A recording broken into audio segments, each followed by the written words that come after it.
Okay, we are live. You good? Yeah. Okay. 6 o'clock, we will reconvene on May 19th, the 2022-2023 Wilsonville proposed budget. Do we need to take roll call? Yes, let's take roll call. We need to take roll call. Yes. All right, thank you. Chair Skull. Present. Member Fitzgerald. Present. Member Ackleball. Here. Member Lehan. Here. Member Linville. Here. Member West. I'm here. Member Moulton. Here. Member O'Neill. Here. Member Ham. Here. And Member Russell. Here. Thank you. All right, thank you. This is a continuation from last night's meeting. If you are listening to this meeting remotely, when the time for public testimony is called, please use the raised hand feature in Zoom or press *9 on your telephone if you would like to testify. If you prefer and have not already done so, you may also submit written testimony by email at any time before the public hearing is closed by emailing the city recorder at the email address now being shown on the screen. Any testimony sent by email will be read into the record. Please include your name and mailing address and your email testimony. If you are having difficulties with these instructions, you may call the number shown on the screen and enter a webinar ID number shown on the screen when prompted. When called up to testify, state your full name and address for the record. I request I request from those providing testimony not to repeat testimony that has already been given to the City Council.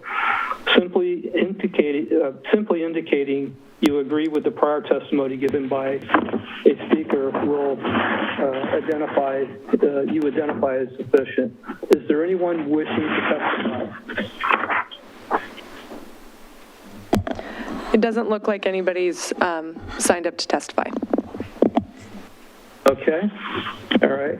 If there's no one to testify at this time, if the hearing has no request to testify, then we will continue on with the meeting, and the budget staff will continue with their staff presentations.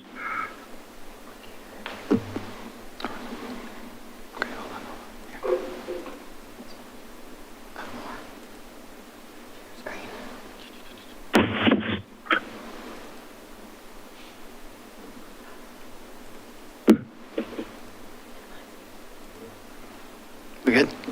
Thank you.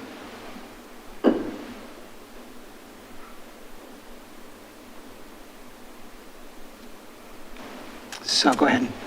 First up tonight is policy and administration, and then followed by later this evening, community development, parks and recreation, library, and public safety. Next screen. For policy and administration, program areas are administration, finance, information technology, legal, and human resources. Up first tonight is policy and administration, and to start us off tonight, I'd like to turn it over to City Manager Brian Cosgrove.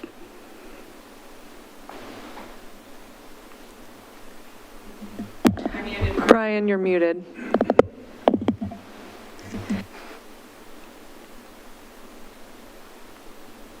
Can you hear me okay?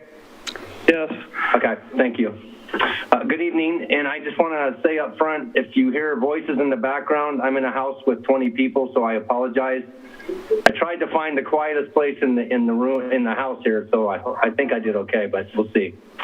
Policy and administration provides a high-level support to City Council. We make sure the council goals are tracked. We provide communications for the city. Bill Evans is our public relations manager, and he interfaces with the community through the Bloomsbury Messenger, through Facebook and Instagram. We also provide direct support to the Metro Enhancement Committee and to the Tourism Promotion Committee.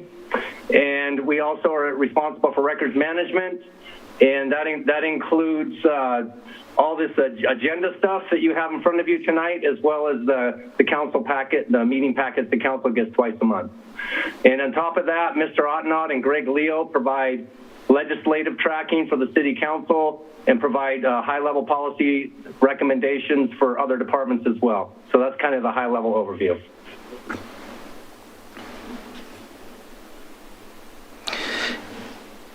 And then, Brian, I think we're going to focus on one of the policy and administrative departments, which would be the IS department. And we have our IS director, Mr. Andy Stone. All right. Yeah, last year I believe we highlighted HR, so there's a lot of stuff going on in the world with cybersecurity, and we have a lot of packages going out the door for broadband, so I asked Dan to provide an overview, Andy to provide an overview for you. So go ahead, Andy.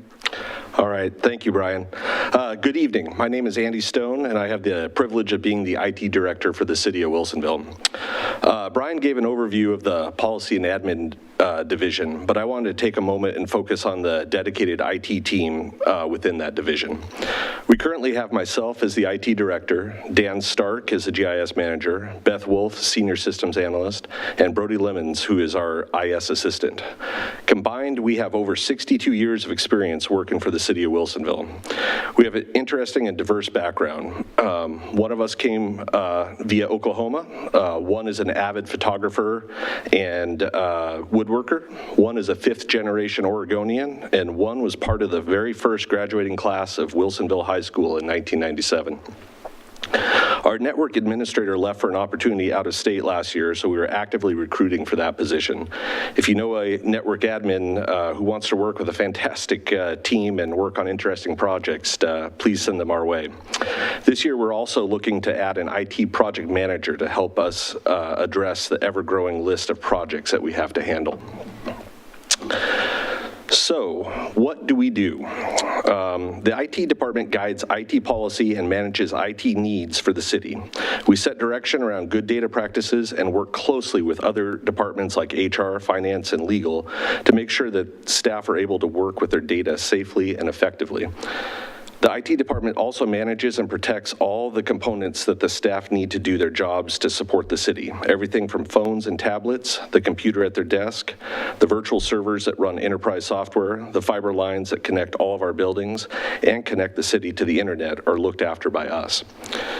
In addition to policy and physical component support, we also assist city departments with IT needs in their projects. That could range from assisting in a new software rollout for legal or assistance in technical specifications for new facilities like the Public Works building, or integrating an existing facility like the Art Tech campus.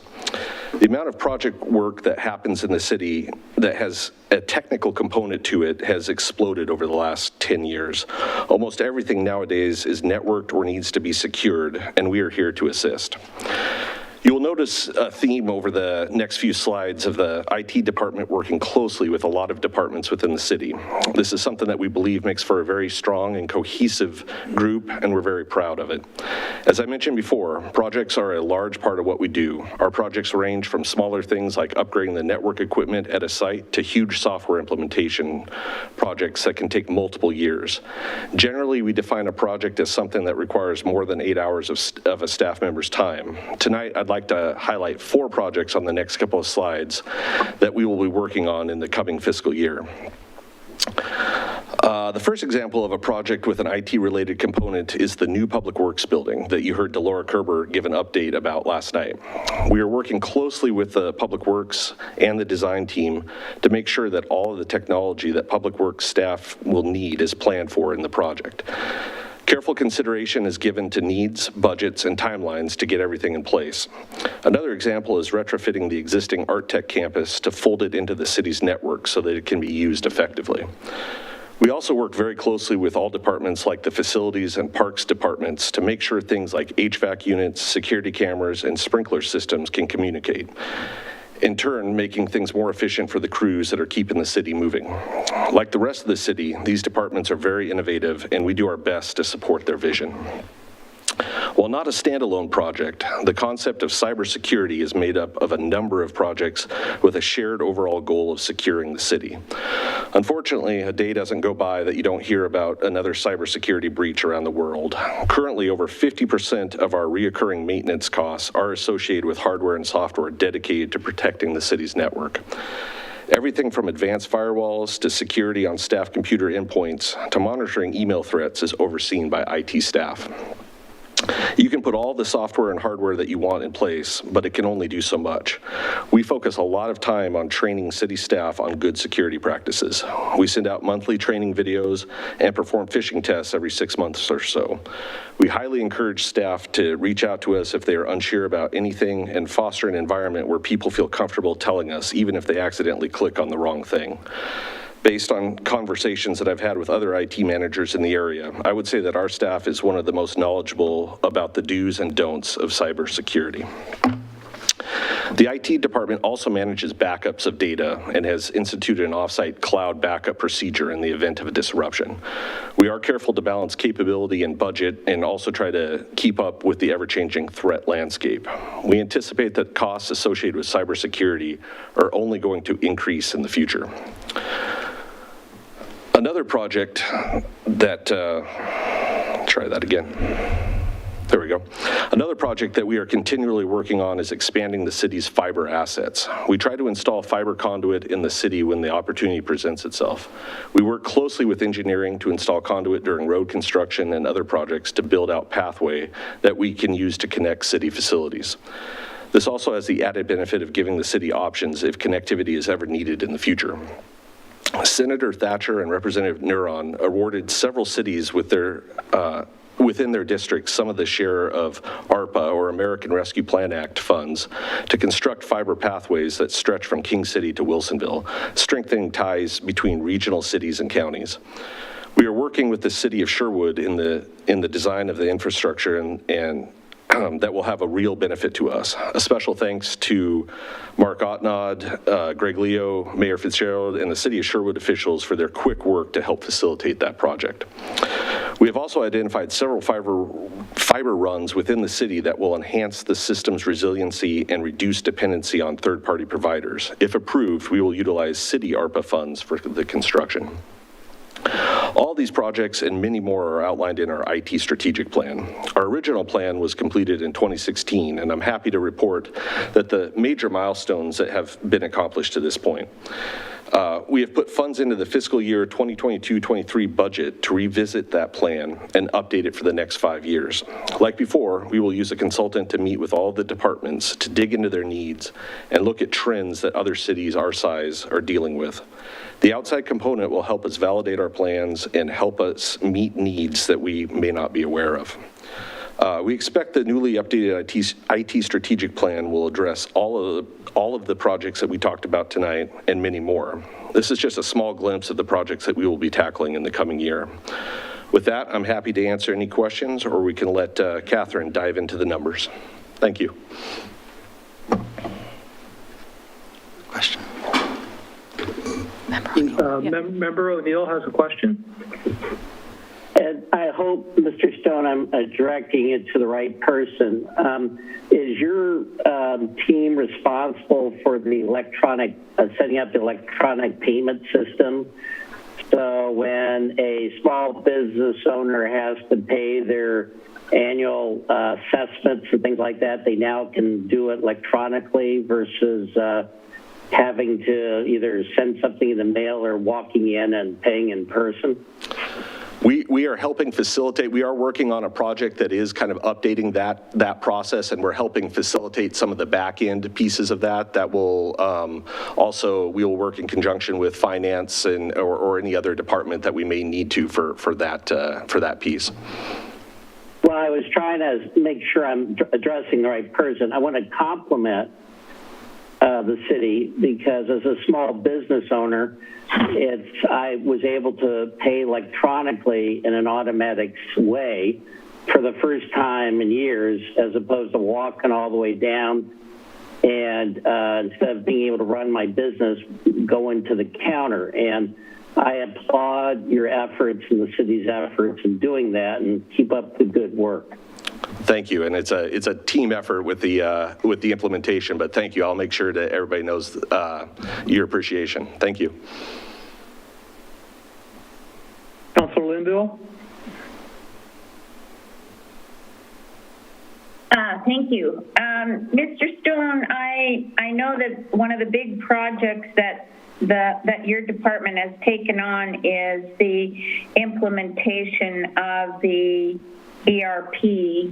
And I know that you had indicated in the notes that it's continuing. How close are we to finishing that project? We're pretty close. We have completed 3 of the modules. We have financials, HR payroll, and Intergov, which handles our permitting, have all gone live. The last one to go live will be utility billing. Right now, it's tentatively scheduled for early fall for that to go live. So we are finishing up the bits and pieces, and there will be a few other smaller little bits and pieces, but they should be finishing up soon. And do we still have some contract costs? Is that what's in the professional and technical services line item in the budget? Those are you referring to the professional services line item in the IT budget specifically? Yes. I believe that the increase in that line item this year is due to the or for the IT strategic plan that we are looking at doing this year. The costs for the ERP are wrapped up in a separate CIP project, but finance can correct me if I'm correct. Yeah, okay. So do we no longer have the implementation staff from the software company that are assisting us with that implementation? She is still helping us, and she'll help us through the end of the implementation. Okay. I believe those costs are associated in the CIP project over in the overall total cost. Oh, okay. There. Okay, thank you. That's where it is. Yep. Thank you. Member Russell? Hello. I was just wondering the updated strategic plan, will it be publicly available when it's done, or like a high-level version of it that just kind of says what's going on? I don't know if that would be posted to the website or anything. Yeah, our current IT strategic plan is there with annual updates, and then once we get done with the next one, we plan on posting that up on the website also after it's been adopted. Okay, thank you.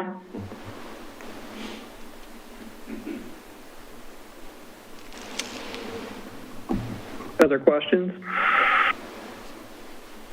This is Councilor West.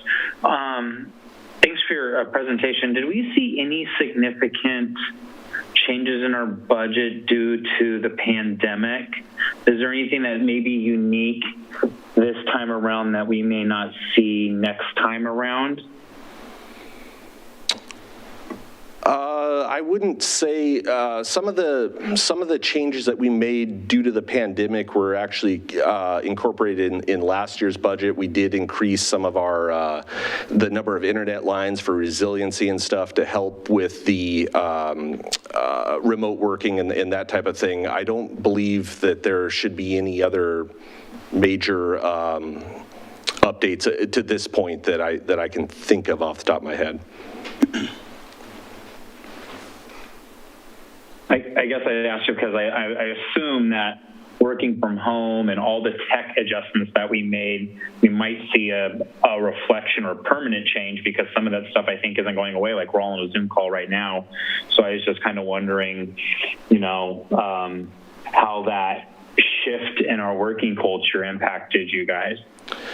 We were able to utilize a lot of laptops that we currently use, or we've used some other methods for remote work that that do have a small, I guess, annual cost associated with them, but we did not need to purchase large amounts of equipment to facilitate. We were able to utilize a lot of what we had on hand. Thank you.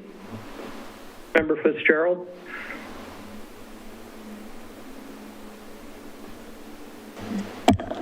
You're muted, Mayor. Yes. Sorry, I do that every time. I just wanted to comment on the broadband project that you had mentioned, and thank you and your team for all the work you did under a very concentrated time period to work with neighboring cities and our state representatives to get that package together. And I think those are really long-term projects, but I wanted to see if you could comment on one of the projected benefits once that broadband is connected with regard to connecting our government and school services, and then later being an option for more private industry to come in and connect. And finally, my question is, if you could just summarize that a little bit, and will you have a place on the website where you can, once that gets going, produce some updates on how that broadband project with our neighboring cities is going? Yeah, we're still in the very early stages of that project. We have worked with the city of Sherwood and King City to expand some fiber routes between all of the cities. Sherwood has taken the lead on the design of that, and they're working with each of the respective cities to help create that. The major benefits will be adding diverse pathways for fiber amongst all the communities, so that if anything were to happen to a single line, we have the ability to route something through a different way. Our goal is to expand service across the city of Sherwood is a ISP, and we're going to work out a deal with them to help provide some service for us. We would like to run to several of the parks and create a kind of a public wireless area, so that that we for citizens, that one of the things that we noticed during the pandemic, some places that citizens would often use to get Wi-Fi signal, like coffee shops and stuff like that, closed down, and we started to have issues where people were not able to get to service and stuff. So we'd like to create some areas in the parks, and we'll work with the Parks Department to kind of figure out what the best areas for that is to provide some access to citizens. It's all in the very early stages of all this, and we're trying to kind of get that all hashed out. We certainly could look at putting something on the website that would kind of update overall progress, especially in conjunction with all the other entities that are involved in the process.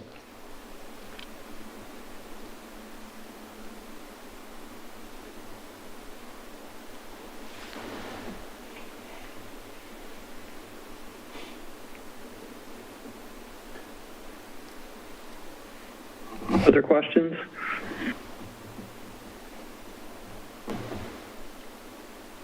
Nope. Thank you. From there, we will transition to the budget portion of our presentation.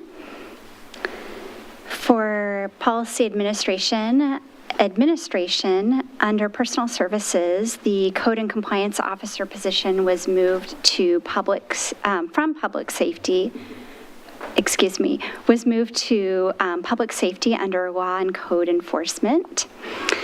In total, bringing them from a fiscal year 21-22 amended budget of $2 million and a FTE of 6.5 to a fiscal year 22-23 proposed budget of $1.9 million and an FTE of 5.5.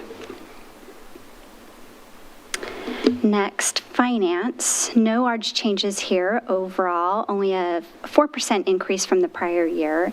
In total, bringing them from a fiscal year 21-22 amended budget of $1.76 million to a fiscal year 22-23 proposed budget of $1.8 million. No change in FTE.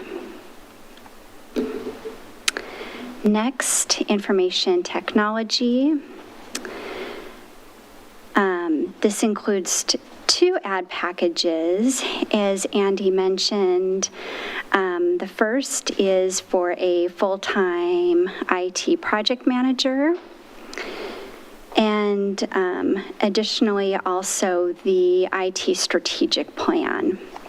In total, bringing them from a fiscal year 21-22 amended budget of $1.2 million and an FTE of 5.5 to a fiscal year 22-23 proposed budget of $1.5 million and an FTE of 6.5.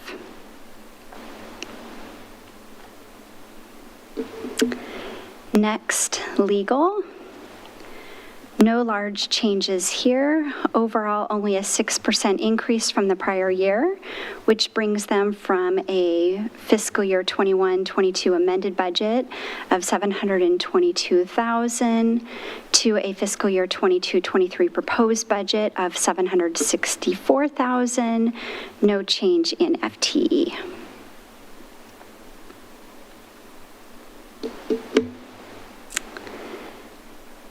Next up, human. Member West has a question. Yes. A quick question. As I look through kind of the same area of our binder that we're going through right now,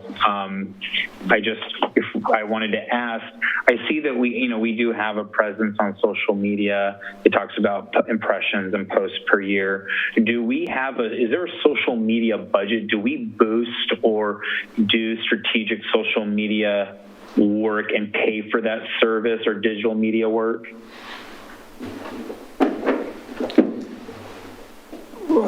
We do use for events and if we're looking for a wider turnout we used it for the Aurora Airport one and a few others. So if it's something we really want to get out to the community and use that boost that you just mentioned, we have used it, and yes, we will continue to do that. It's very cost effective.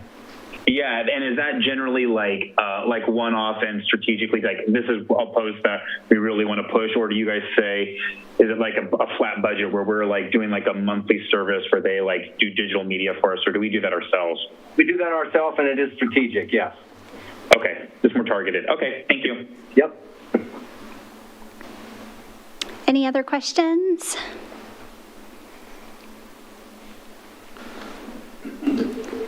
Excellent. Okay, human resources.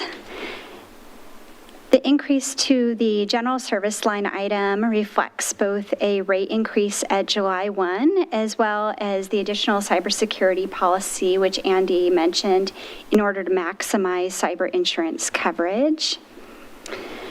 Next, within personal services, this includes an ad package for a part-time human resources assistant at 0.75 FTE.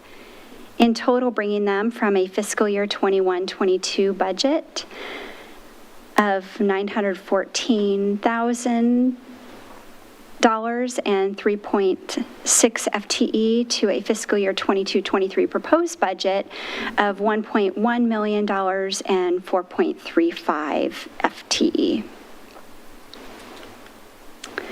That concludes our policy and administration portion of our presentation. There we go. So we'll move right now into the Community Development Department or program area, and we have Chris Namsu, Community Development Director. It looks like we have a question here before we get started, though. Yeah, Member O'Neill has a question. Yeah, I have a question on how, I guess, is legal not going to make a presentation, or HR, I'm assuming?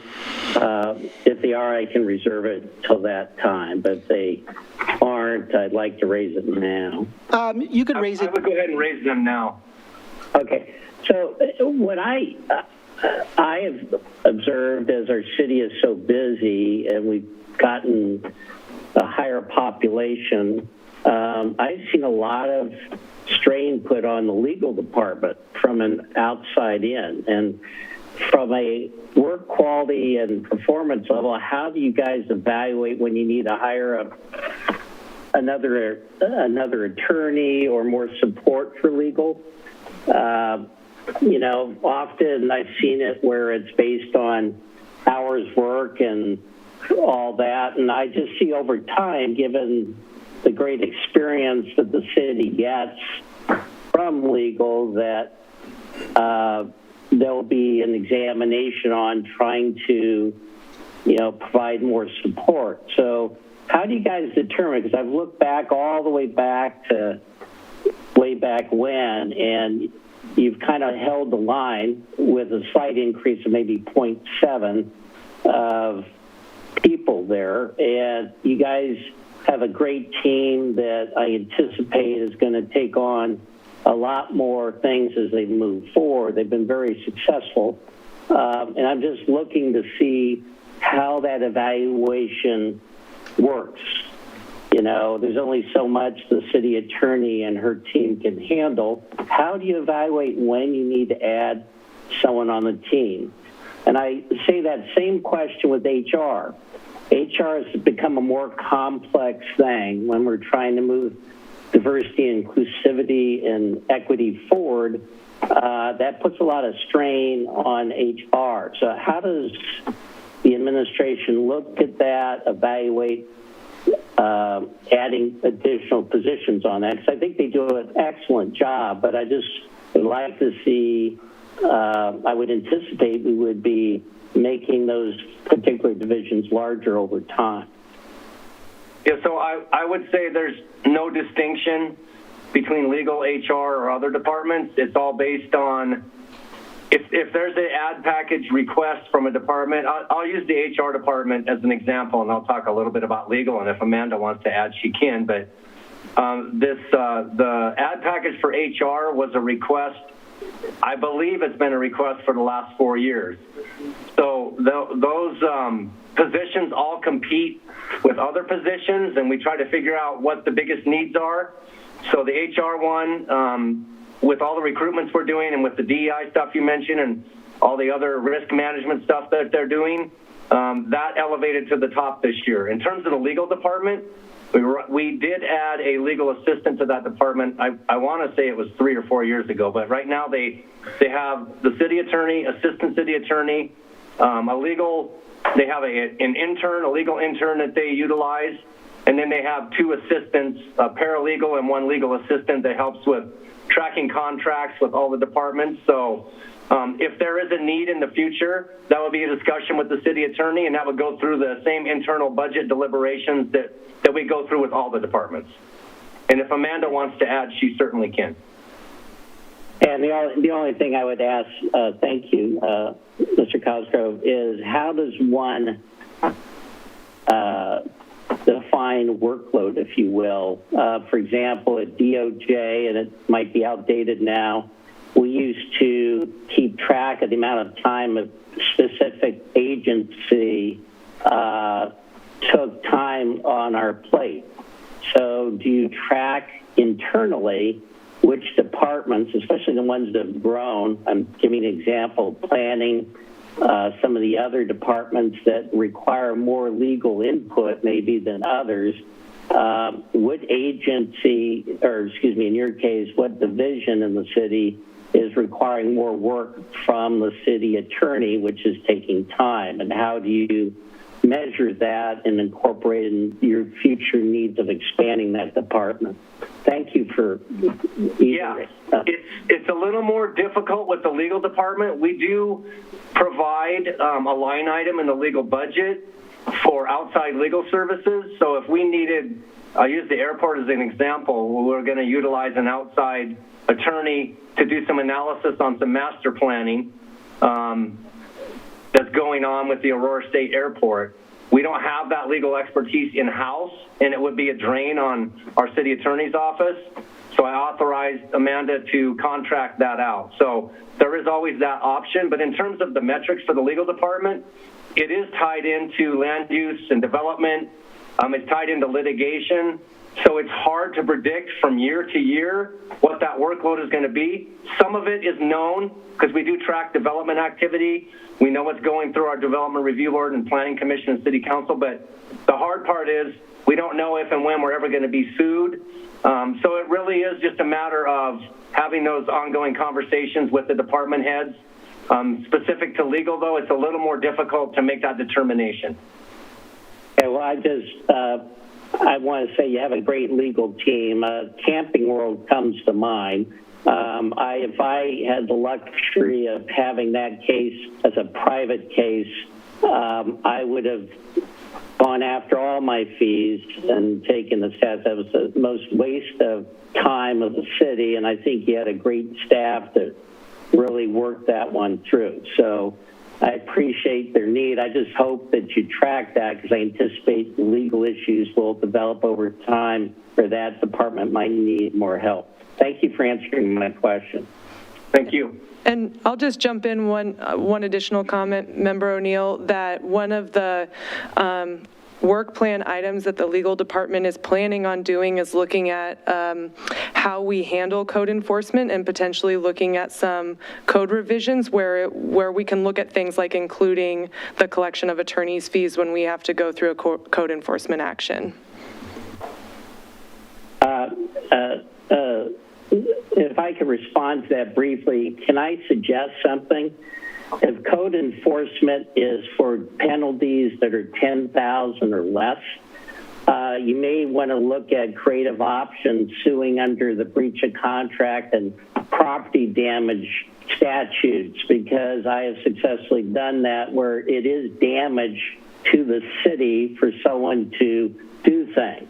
And if you keep it under 10,000 and they don't timely respond and settle, you actually can go get your fees. And maybe that will help build your department and bring back some money that the city needs. Just a suggestion. I appreciate it. I always love creative solutions.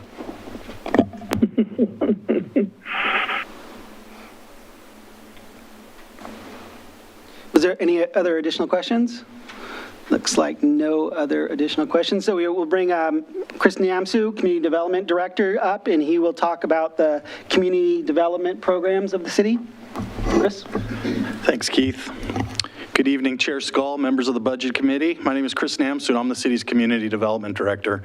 It's a pleasure to be here this evening to present to you the fiscal year 2022-2023 operating budget for the Community Development Department. By way of a little bit of background, the Community Development Department is comprised of 4 primary divisions. We have administration, which includes department oversight, economic development, and urban renewal services, the engineering division, which includes private development, capital projects, natural resource services, and stormwater management, and the planning division, which runs current and long-range planning functions, along with a wide range of other customer service-related activities. Also within the Community Development Department, but housed within a separate accounting fund, is the Building Division and the Building Fund. They are responsible for plan review, fire life and safety, and all of our building inspection services. So within the Community Development Department, you have 4 primary divisions and 2 primary accounting funds that are completely separated from one another. I would also like to mention that I have a number of my CD managers here this evening to represent their areas of expertise.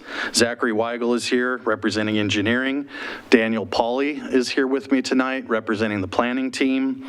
Dan Carlson, our building official, is going to follow me in the presentation and show you some of our numbers.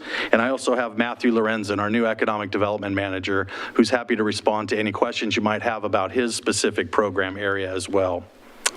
So following my presentation this evening and Keith's and Catherine's summary of the individual funds, as I stated, Dan will present some of our stats and trends and permit numbers and permit valuation. I know that the committee often appreciates taking a look at those statistics. We call it our stat tracker, and he'll be sharing the stat tracker with you here in just a few moments. So for department goals, if I could have the next slide, please. These are the things that have driven us over the past fiscal year and will guide us into the new fiscal year. We're going to continue to provide quality, responsive customer service, whether it be virtual or in person, to all of our customers while meeting all of our legal deadlines. We have begun to meet in person again. The vast majority of our standing coordination meetings and customer service interactions remain remote. We're going to keep construction projects, both public and private, moving forward on schedule, whether it's a plan review for something as small as a new deck on a single-family home or something as large as a giant new warehouse building. Our goal is to keep all of the projects moving forward at all times, on schedule, and having staff available to be able to perform the important functions of responding to inquiries and being able to conduct plan reviews and inspections for the projects. Please keep in mind that these are both public and private development projects. We have really strived hard over the past fiscal year to keep our projects moving, given the tremendous volume of construction activity that we're seeing across the entire community. We're also laser focused on keeping staff and customers safe and healthy, and we want to continue onboarding our new staff to foster a collaborative, high-performing workplace. And we're also enhancing the livability of the community and growing the local economy by planning and creating great neighborhoods as well as employment areas through cost-effective and strategic infrastructure investments. Next slide, please. Next slide, please. Yes, thank you. That was fast. I didn't even see it. Following 2 years, so the next slide are some department achievements. Speaking about some of the things we accomplished over the last year, and this is a little bit of a long list, so I do apologize in advance. So following 2 years of preparation and in-depth training, the city launched InterGov permit software, which allows for digital permit submittal, digital plan review, and online payment. The successful launching of this program to our customer base was a significant accomplishment that involved a majority of department staff amongst many other individuals within the city structure. Mostly gone are the days of multiple large rolls of paper construction plans being delivered to City Hall for plan review. Our customers are getting up to speed with the new system and are appreciative of the convenience that's offered by the digital submittal and payment. We're also continuing to rebuild the community development department team. We have hired 7 new members over the past year and have 2 more to go until we're fully staffed. This represents 30% of the entire department. Onboarding and continuing to find quality professionals to be a part of our community development department team will continue to be a significant focus as we go forward. Completion of major capital projects. Last year, we wrapped up the Garden Acres urban upgrade and have already began to receive industrial applications along that road. 2 projects have been submitted, one for the Black Creek Group, having already gone to City Council with construction anticipated this summer.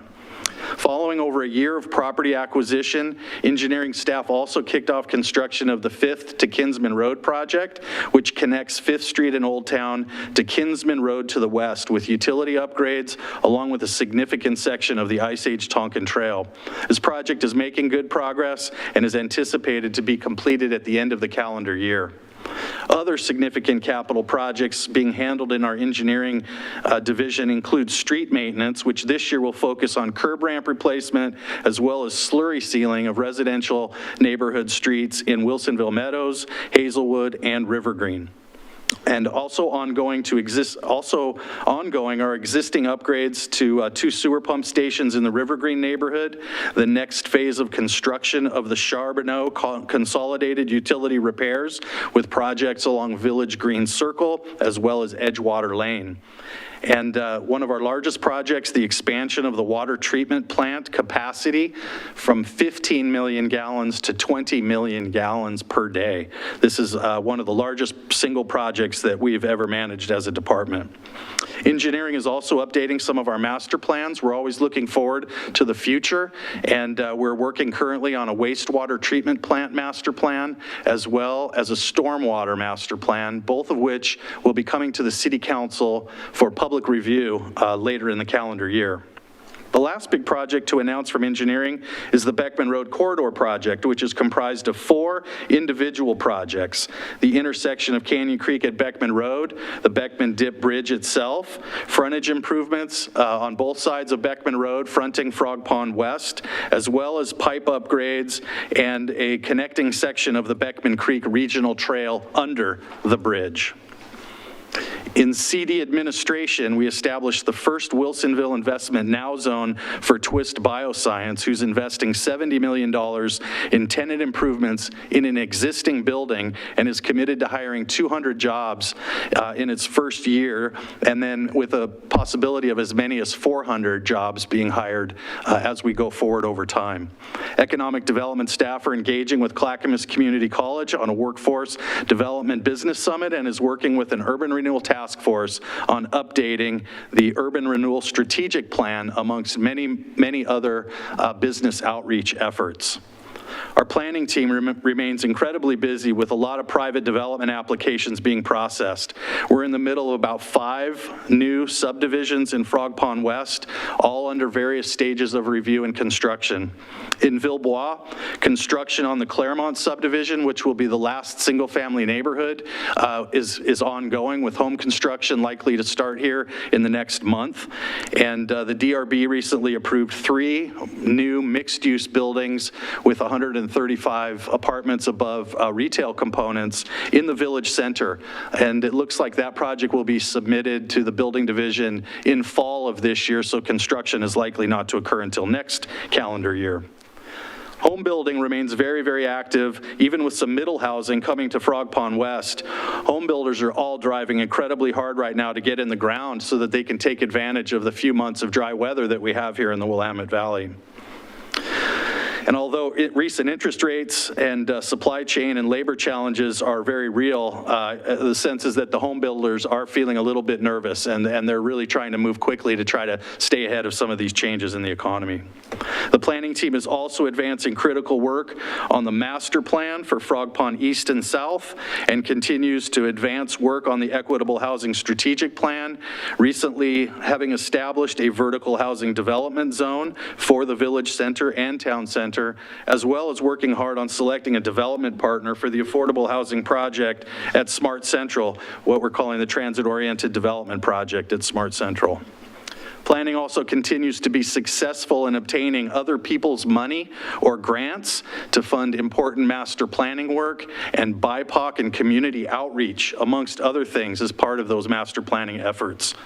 Say overall, the Community Development Department is as busy as we've ever been, and with a really exciting combination of private development, really exciting capital projects, and important city policy work. It is truly an exciting time in our department. Next slide, please. So my budget story is pretty straightforward. For our administration, planning, and engineering, we're proposing a status quo budget. We don't have any ad packages proposed. The permit activity remains very strong in the industrial sector. We continue to receive requests for pre-application meetings. Single-family construction in Frog Pond West is very robust, and we're seeing a significant amount of tenant improvement activity and remodels and adding on to single-family homes in the building division. And Mr. Carlson will show you those statistics and the upward trend that has occurred in the past year. It's quite impressive and really significant. So revenue and construction activity has picked up significantly in the last 6 months. It is looking strong as we're heading into the new fiscal year. It's important to note that urban renewal contributions are down for the department as we get close to closing the West Side District and the Year 2000 District. So we've essentially been able to complete all of the capital projects that are identified in those urban renewal plans, and the time has come to close those districts down and return that increment back to the taxing entities. So CD will be working towards finding different ways to kind of close the gap as we go forward. Our expenditures across a multitude of line items do remain down, and that's primarily due to some staff vacancies that we've been working on filling over the past year, as well as some lingering effects of the pandemic. Things like meeting line items and even printing costs and travel and training. Some of those types of things just have not been utilized quite as much as they had prior to the pandemic. Supply chain, labor, and inflation do remain real concerns as we go forward. So that's going to conclude my presentation. I'm more than happy to try to answer any questions that the Budget Committee might have regarding community development operations before I hand it back to Keith and Catherine to go through the individual division budgets. Thank you.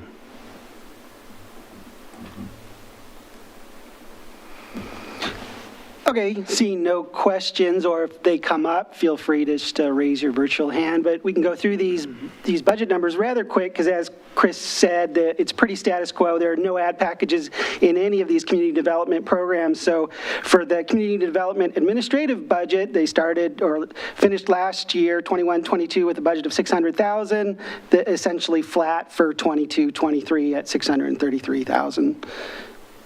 Engineering, same story. They have a much larger budget. They have a much larger FTE position, 13.5 FTEs, which will remain the same at the end for proposed budget 22-23, with a proposed budget of $2.4 million. And planning had a 21-22 budget of $1.3 million, 7.6 FTEs, and that'll roll over right into proposed budget 22-23 for a $1.3 million budget, and the same FTE stance. We talked a little bit, we can talk a little bit about the 5-year trajectory of the fund, and Chris may weigh in on this a little bit. We can only know what we know, so we look back at the history, and as you can see that history, the revenue line and the orange expenditure line, you can see how those really crisscross back and forth over the years. It's kind of reflective of the how development works and how revenue, the timing of when development permits are pulled and paid for. A lot of times they're paid for in advance, and then the work takes place in the next fiscal year. So we see this kind of crisscross in the history, and then of course for the forecasting years, we don't really know what's going to happen. It's really hard to forecast development, but we anticipate over time that the revenues and expenditures will align. In that forecast, we do budget really conservatively on revenue expectations. So you'll see the expenditure line slightly above it, but that's because we anticipate 5 years out very conservatively. And in any case, when you look at it, the fund is well above the financial policy minimum, at least today. Forecast it is dipping down, but that's because 5 years out is so uncertain. I don't know if you want to make any more. I think that was a good summary. Thank you, Keith. So that's the Community Development Fund, and then we can roll right into Building Inspection Fund, and at any time we can ask questions on either one of these funds, but I'll bring Dan Carlson up, our building inspector, and he will articulate this chart in particular. Dan? All right. Good evening, Chair Skull, members of the Budget Committee. My name is Dan Carlson, and I serve as the city's building official. I'm here tonight to just share with you this chart that we keep. As Chris mentioned, it's called our stat tracker. It really does a good job, I think, of telling the story of what the entire department is wrestling with in terms of development activity and the impacts to us in our workload. It does impact the entire department, from building to planning to engineering, economic development, and I have to say we have this most incredible team to be able to absorb these kinds of roller coaster rides that you see here reflected in this chart. We are on the list of the 5 fastest growing cities in Oregon per the Portland Business Journal, taken last year, and this chart reflects that. This chart is based on the calendar year, and that gives us, the reason we do the calendar year is it gives us the most current up-to-date numbers through December of 2021. and it reflects the total project value, so that's very important. And it's project value in each category. So as we look at the categories, what are they? Well, you can see the legend there sort of off to the top left side of your screen. Starting at the bottom of that legend, we have a purple line that represents new single-family dwelling valuation, and then a sort of a green line that represents new commercial value, a red line that represents commercial TIs, remodels, and additions, and then the blue line that you see, the really dramatic roller coaster ride looking line, it's the total value of all of those. And so what you see here, if you scroll clear over to the right-hand side of your screen, in 2021, we are up from last year in every category, whether it's single-family, new commercial, TIs, remodels, additions, and so that makes our total value, that blue line, really, really pronounced at the top of that ride that we're in. So the blue line shows that we're at $135 million through all of 2021. And what you don't see in this chart, just to give you a little insight as to where we're at for the first calendar year quarter, that would be January through April of 2022. We are currently at $72 million in value. So we've already beat out 2020 and 2019 and 2018 to some extent. So it's a very fast pace right now. As Chris mentioned, quite a few key projects we have in the works. The $70 million Twist project. We have a $59 million state tenant improvement project called DAS over on 95th Street. And right next to that, we have 2 additional warehouses from Shredding Systems. They're expanding, and that's a major portion of our work as well. We also have an amazing project. I think the community is going to be very, very proud of how this project is coming along. It's the Wilsonville High School Performing Arts Center. I was just in it today. It is just going to be a world-class type of facility. And then, as Chris mentioned, just a long laundry list of pre-development meetings that people are very interested in Wilsonville, coming to Wilsonville and setting up shop and either moving their businesses or improving their existing businesses. Can we go to the next slide, please? So overall number of permits, and permits and value, the slide that we just looked at, value, they don't really go hand in hand. They can, but in general, they don't really. So in terms of overall numbers of permits, you can see, it just focused on the blue line for a minute, a real upward trend in terms of the numbers. So we've climbed to 1,332 permits from the last 3 years. You can see that trend. So if we go to the next page, it shows more of a macro look of the other single-family additions, single-family permits, and we kind of zoom in on that there. It shows the majority of value comes from commercial TIs, remodels, and additions, and new commercial buildings. That is really, if I have to put my finger on the trend line right now, the commercial world is just carrying the bulk of the load. On the heels of that, however, I would say we have in the hopper a number of single-family dwelling proposals like Claremont out at Villebois with 87 lots that literally ready to go out the door, with a Frog Pond. Chris mentioned 5 future subdivisions that are coming our way that are in pre-development. Well, all told, we are, I believe, at around 11 or 12 Frog Pond subdivisions right now that are in various stages of either being built out or in planning. So it's a very exciting time. It's a very challenging time with the work, but I think even with labor issues, supply chain issues, and the constant source of rain, which builders, they are getting very creative at moving forward, trying to keep moving forward. We're doing our best to keep them moving forward creatively, and I think the outlook that you see in our budget numbers reflect, a conservative outlook, but also the fact that it's optimistic. We're cautiously optimistic, as I would say. So with that, I would be happy to take any questions and do my best to answer them.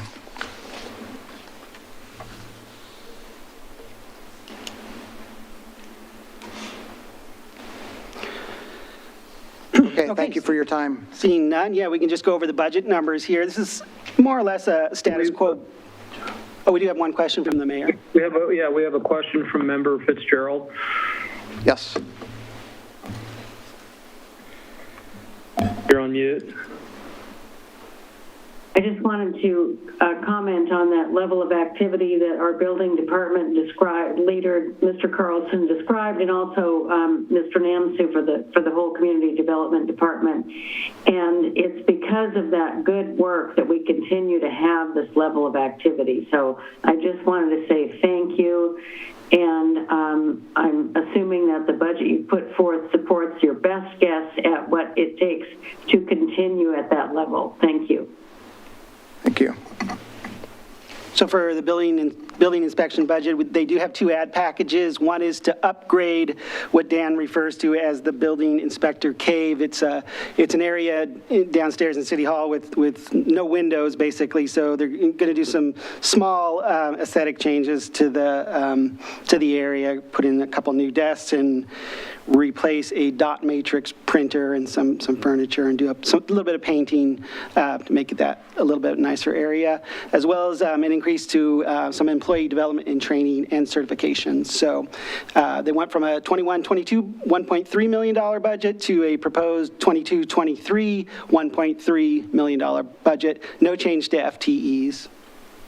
And when we look at the 5-year forecast for this fund, you can see their reserves are well above the financial policy minimum set by City Council, and their reserves are actually above their trending revenue and expenditure line. So the fund has built up a history of a good reserve to weather any forecasted downturns as they happen periodically year over year. Some years they live rather large, and some years it wanes in development. And again, it's kind of similar to the community development fund in terms of when the revenues come in, when the permits come in, and sometimes the work is done in the next fiscal year. So sometimes there is some crisscrossing of revenues or expenses outweighing one another. But in general, the 5-year forecast of this fund looks rather well.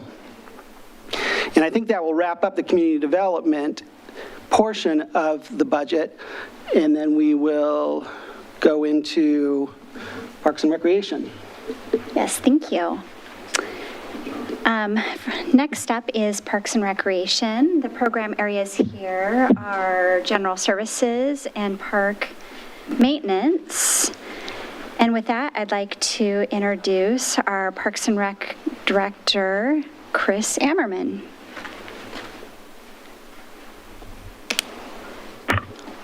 Good evening, committee members. I am Chris Ammerman, Parks and Recreation Director. So the Parks and Recreation team, there's our Parks and Recreation team right there. So who are we?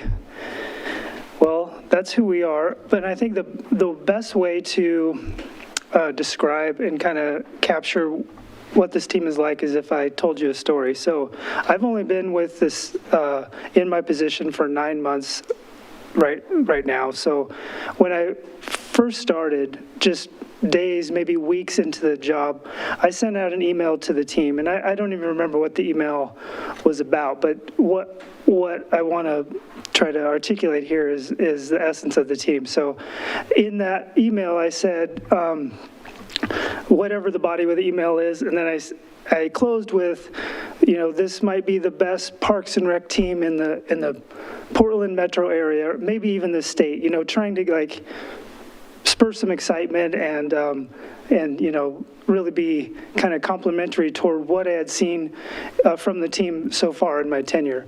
Well, that email was returned to me very promptly with the terms that I used redlined, in Portland area or in the state. That was redlined, and it was replaced with the best team in the world, Parks and Recreation team. So I think that just captures like what this team is about. They're very fun. They're very, they have a high sense of pride in what they do, and I think that shows in the work that they do, because they are just so committed to serving the community, and they love what they do, and I think that shows in how we deliver our services. So I'm really thrilled to be here and be a part of this team, and I'm excited to share a little bit with you tonight about what our department does. So next slide, please, Catherine. So when people think of Parks and Recreation, they might think that we mow the grass and we, provide youth sports and maybe a fitness class. But there's so much more to it than that, as you can see from this graphic up on the screen there. It's very busy what's going on. So we obviously we have our parks and the parks infrastructure, and all of that contains with open spaces, trails, all the amenities that you would think of when you think of a park: playgrounds, skate parks, all the support amenities, athletic fields. So there's certainly that side of it, and that's the very visible side, and that is a large part of what we do. You also have the recreation side, which is really the programming. So. And, there is the youth sports, as I mentioned, there's fitness classes, but we go and we have things like the community center, which has a full-on nutrition program and a senior meal program. They provide health and wellness, as I mentioned. Social services, we have the whole social services branch where folks that need those kinds of things can come and get a consultation, and then we may not be able to help them directly, but we can at least be a resource to connect them to someone in the community that can. So there's so many things going on, and then of course we have our events, and so that's a big kind of public-facing side of what we do. Is we offer large-scale events, even small-scale events, but some of our large events I'll talk about later. And then, but those look like, they're public. There's also private events, and what that looks like is, we have several facilities that are very popular for rentals. So that has a whole side of it with facility rentals. We have picnic shelters. We have the Stein-Bouger barn that is very popular for weddings and other events. So there's that whole side of it. And then we also have our boards and commissions, and I know not everybody's familiar with acronyms, so I'll go around the little dots there and explain what those are. So our newest one is Arts, Culture, and Heritage Commission. We have the Parks and Rec Advisory Board. We have the Korean War Memorial Foundation of Oregon. We have the Kitty Kata Sister City Advisory Board, and then the Tourism Promotion Commission. So, and a part of what some of those boards do is they administer grant programs. So you're probably familiar with the Community Opportunity Grant. The Tourism Promotion Committee also offers grants, and then I also believe that there's the Community Enhancement Grant, which we don't facilitate, but our Parks team went and got a grant for that, for our trail in Boones Ferry Park, so that's exciting. But anyway, a lot going on, and then up on the up right, you can see that we do all that, and there's a lot of moving parts, and then, of course, what we want to make sure is that we're always doing is balancing the community's wants and needs with our day-to-day operations, and make sure that we are really delivering what the community wants to see. So next slide, please, Catherine.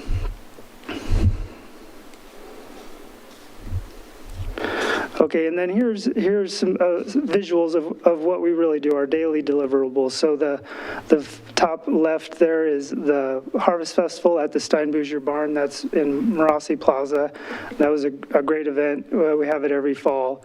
Had so many different activities, a live band, a kids' costume parade. There was a magician, there was a free pumpkin giveaway, there was arts and crafts table, there were many other tables, too many to list, so that was a great event, and that was a free event for the community. The next large event there, up top middle, is the community egg hunt that we just had last month, and as you can see, that was very well attended. It always is. It's one of our probably the largest event that we have each year. Where we gave away 18,000 eggs.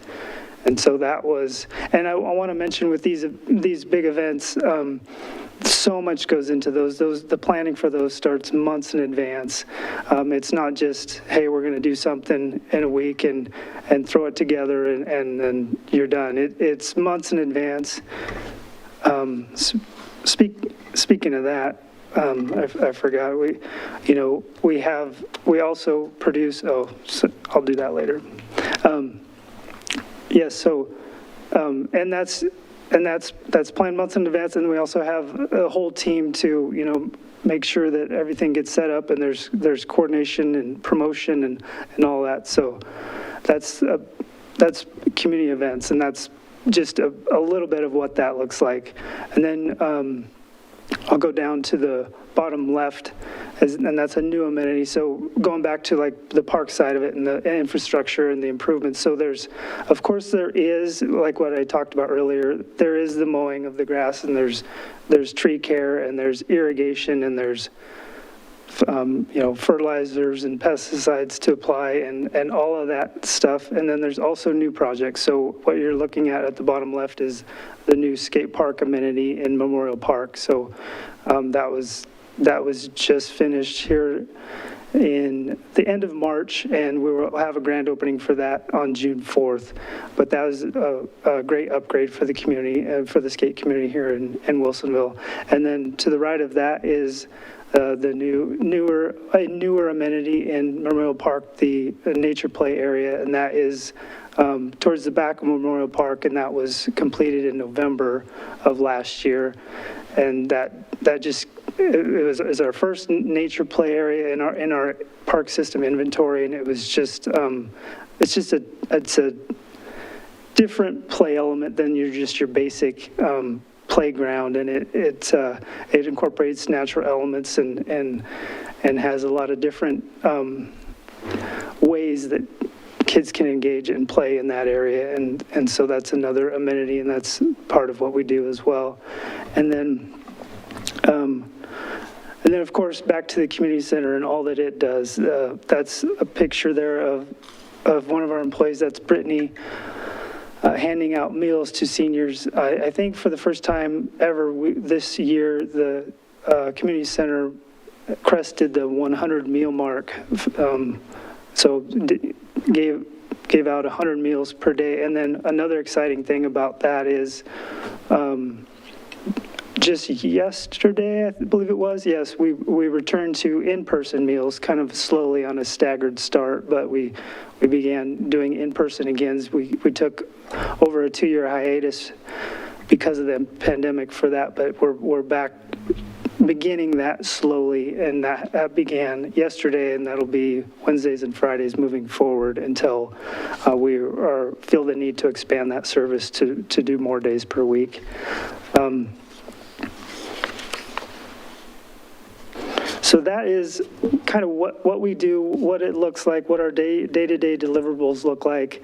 In essence, what we're doing is we build community, we help improve health and wellness in the community, we help connect people to nature, and in a phrase, I like to say that we plant moments so that the good folks of Wilsonville can harvest memories, and we're doing that year-round so that people can enjoy their parks, and so that's really all I have. I'm happy to stick around for questions. If not, I'll turn it back over to Catherine to run through some more of the numbers.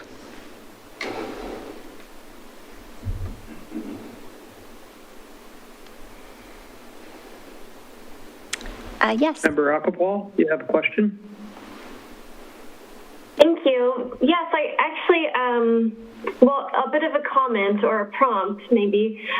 Thank you for the presentation, and and looking through the material in our budget packet too, I noticed in regards to the physical spaces that Parks does, and something that I recently learned just a few weeks ago.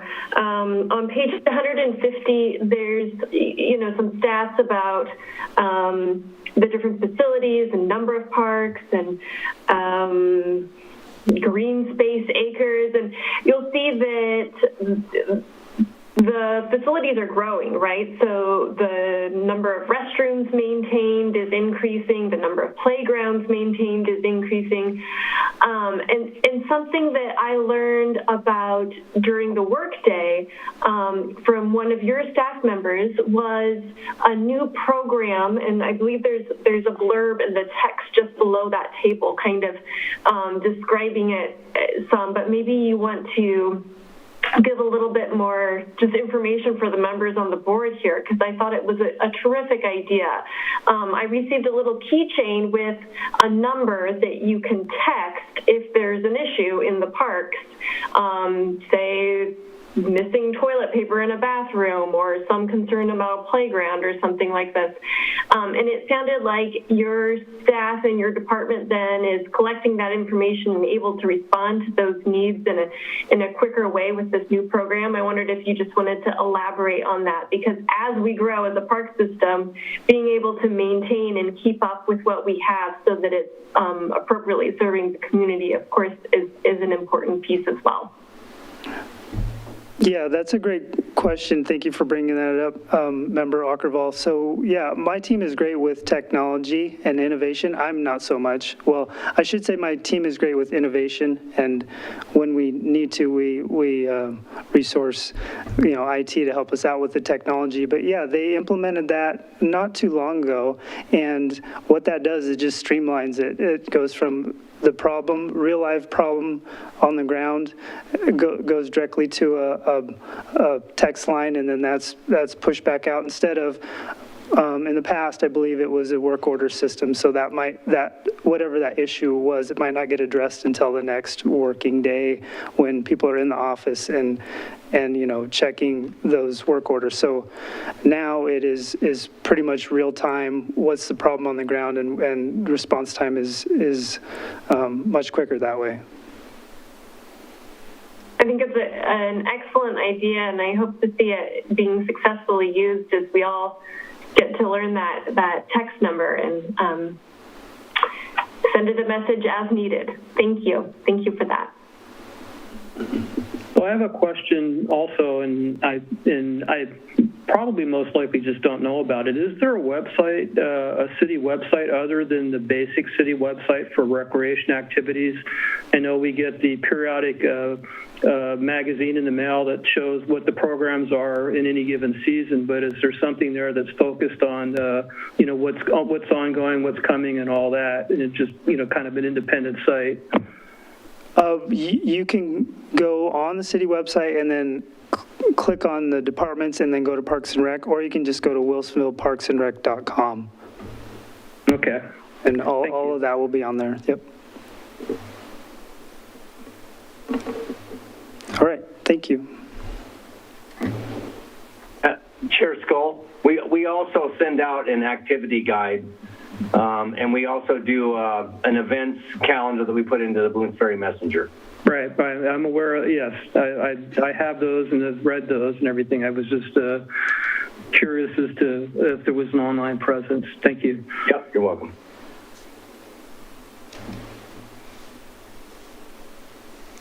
Any other questions? All right, thank you. Next, moving into the budget slides. So Parks and Recreation, our general community services slide. Materials and services costs here. Oh, let me see. They have two ad packages here. One for a program coordinator to help facilitate and support the formation of the Arts, Culture, and Heritage Commission. and another for a recreation intern to help increase capacity for summer programs. Also, materials and services is there's an increase in professional and technical services, which reflects arts and cultural consultant fees until a full-time coordinator is hired and onboarded. In total, bringing them from a fiscal year 21-22 amended budget of $1.7 million and FTE of 9.2 to a fiscal year 22-23 proposed budget of $1.9 million and an FTE of 10.45. Next, parks maintenance.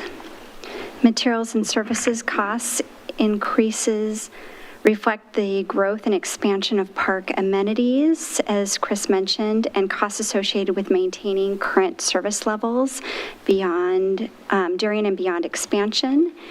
Ad packages reflected here include an articulating bucket truck, which is split 40% parks, 60% roads, and also the addition of 2 pickup trucks. In total, bringing them from a fiscal year 21-22 amended budget of $1.8 million to a fiscal year 22-23 proposed budget of $2.1 million, no change in FTE.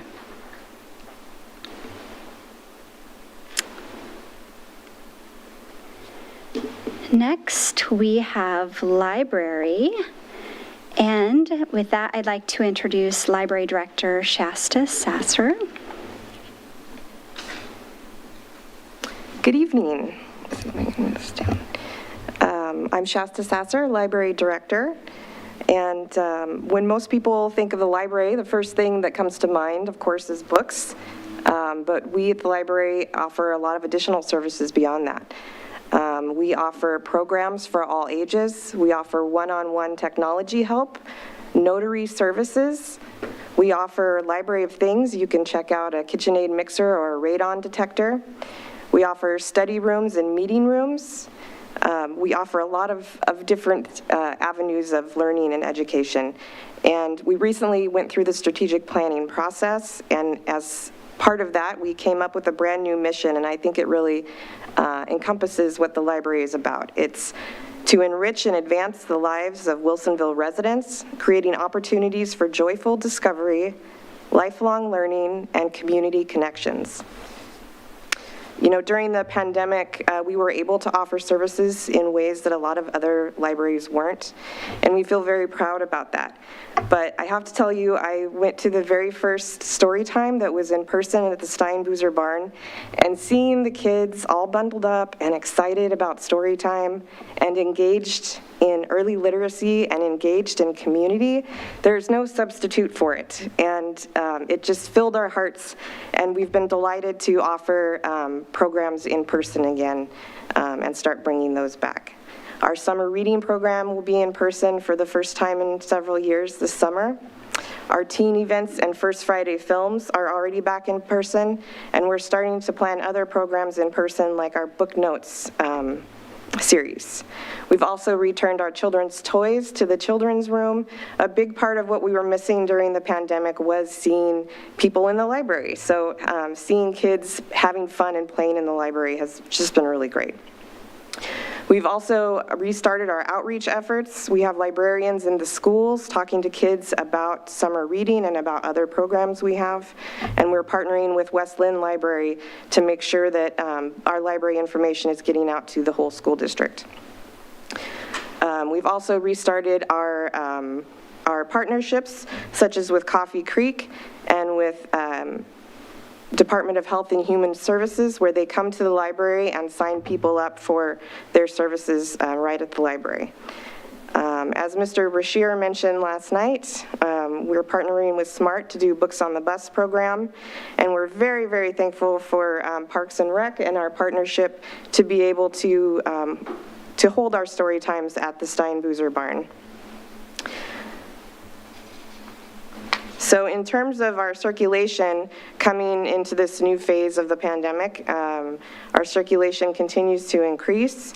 When the pandemic first hit, our digital circulation shot up about 60%. It's since largely stabilized. It continues to increase gradually, but not at the rate it did then. And our physical circulation is about 80 to 85% of what it was pre-pandemic, and it continues to increase every month. We've welcomed back our volunteers. We're happy to see them in the library again. And our Friends of the Library bookstore has reopened. The Friends of the Library and the Library Foundation, they support the library in many different ways, and one of those is to help fund some of our programming. So they're reinstating some of their efforts for fundraising and to support our programs going forward. And then during the pandemic, we didn't have a lot of furniture in the building. We were trying to keep people moving through to create a safe environment. But we've recently got our new furniture, and we're seeing people using it to do work at the library, to meet at the library, and to just hang out at the library. So it's great to see people in there again for more than just picking up their holds or quick pickups. And then a little bit about our budget story. We feel pretty passionately about reducing barriers to access. All the libraries in Clackamas County agreed to not assess fines during a big chunk of the pandemic. That resumed last July. However, in the spirit of reducing barriers, the Wilsonville Library has increased our usage of promotional fine vouchers and different events to waive fines during the year to help with that. We've also implemented Link-wide. Link stands for Libraries in Clackamas County, a Link-wide electronic bill pay system. So users can access their account from home on the website or the app to pay their fines. And then for those who it might be a barrier to get to the library during our open hours, we now offer an e-card so they can have 24/7 access to our digital materials and services. So even before the pandemic, we were starting to see a decline in our circulation of physical media items. So that's our DVDs, CDs, CD audiobooks, and that happened as more digital options became available. So over time, we've slightly reduced our budget for physical media items and increased our budget for digital items. We've recently started up with Hoopla and a digital magazine platform on the Libby and Overdrive app. And then we just hope to continue to return to pre-pandemic service levels in programming and circulation, and really just creating that sense of community that we have always been known for in the library. That's it for my presentation. If there are any questions. Question from Member O'Neill. Thank you, Mr. Chair. I think the library is just wonderful. I have one thing, there's some programs that I'm learning about, especially that one with the SMART program with getting the books out on the bus system. And I guess my question, one of the things that the Dolly Parton Imagination Library has continued to struggle with is outreach to get families, that would really benefit from that early reading program to get the information to them. And so my question is, are you putting that Dolly Parton Imagination Library material, the sign up and everything on the bus when you go out there? My second question is the bilingual librarian available, or someone that is bilingual on the bus, to have some of those conversations out there when the bus goes to these various areas. And if you could comment briefly on what the status is on programs directed at teens and preteens at the library, that focus, because I'm interested to hear your thoughts on that. Thank you. Sure. So to address the first question about Dolly Parton's Imagination Library, we do promote that at all of our outreach events. We recently were at the Egg Hunt, and the foundation was there to represent Dolly Parton's Imagination Library. It's largely run through our foundation. And I know they signed up eight kids there, so that was really exciting. And we do put the flyers and talk about it at most of our outreach events. I believe your second question was about a Spanish-speaking librarian. Our outreach librarian. Oh, I'm sorry. Lenny, I'm sorry, but do you have the materials on the bus? Because I think that's a key thing to get, if you're going to these areas that really represent those families from the apartment complexes that may be less likely at times to be able to go to the library, those materials out there, that would be a direct way to get that message to them. And so that's why I'm asking. Thank you. Oh, yes, we do take them on the bus, and we have the signups in Spanish and English. So we make sure we always have those. And then our outreach librarian is bilingual, so she speaks Spanish, and she's the one that goes out to these events. And then the third question was about teen and tween programming. We just transitioned that from online to in-person. Brad is our librarian who largely engages with the teens. And I know that they are trying something new right now, and they're doing teen programs after school on Wednesdays, and it used to be Friday nights. So we're going to see if that gets some new teens in the building. We have seen an increase in teens in the teen area recently, so we're excited about that.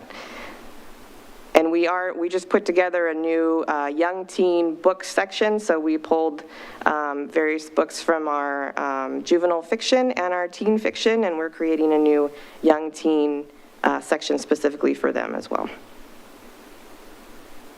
Thank you. Member Ham? Yeah, thank you. Am I understanding correctly that the library is moving software from the current program to download media to the Libby, which is like what Portland uses? Am I understanding that correctly? Yes, we've always had, in recent years, we've had two platforms for digital materials for e-audiobooks and e-books. We've had the Libby app and the Cloud Library app. We are going to migrate our collection on the Cloud Library app over to our Overdrive app, and we're going to have county-wide our own collection within that Overdrive app. So the Overdrive app as a whole is a state library, so a lot of different libraries in the state contribute to that platform, and Overdrive was just Clackamas County. So the wait times were often shorter for Cloud Library. However, we are going to have essentially the same setup of our own Clackamas County collection within that state collection. So it won't get integrated in the sense that somebody from Springfield could check out one of our items. It'll just be only Clackamas County residents will see that particular collection when you log in with your Clackamas County card. Got it. Okay, that makes sense. Thank you. And we also have Hoopla now.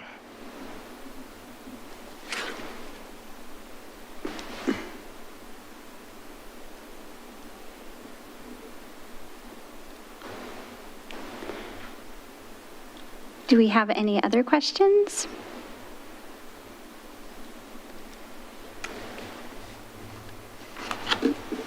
If not, we will transition to the budget portion of our presentation. No significant changes here. In total, bringing them from a fiscal year 21-22 amended budget of $2.2 million to a fiscal year 22-23 proposed budget of $2.3 million, no change in FTE.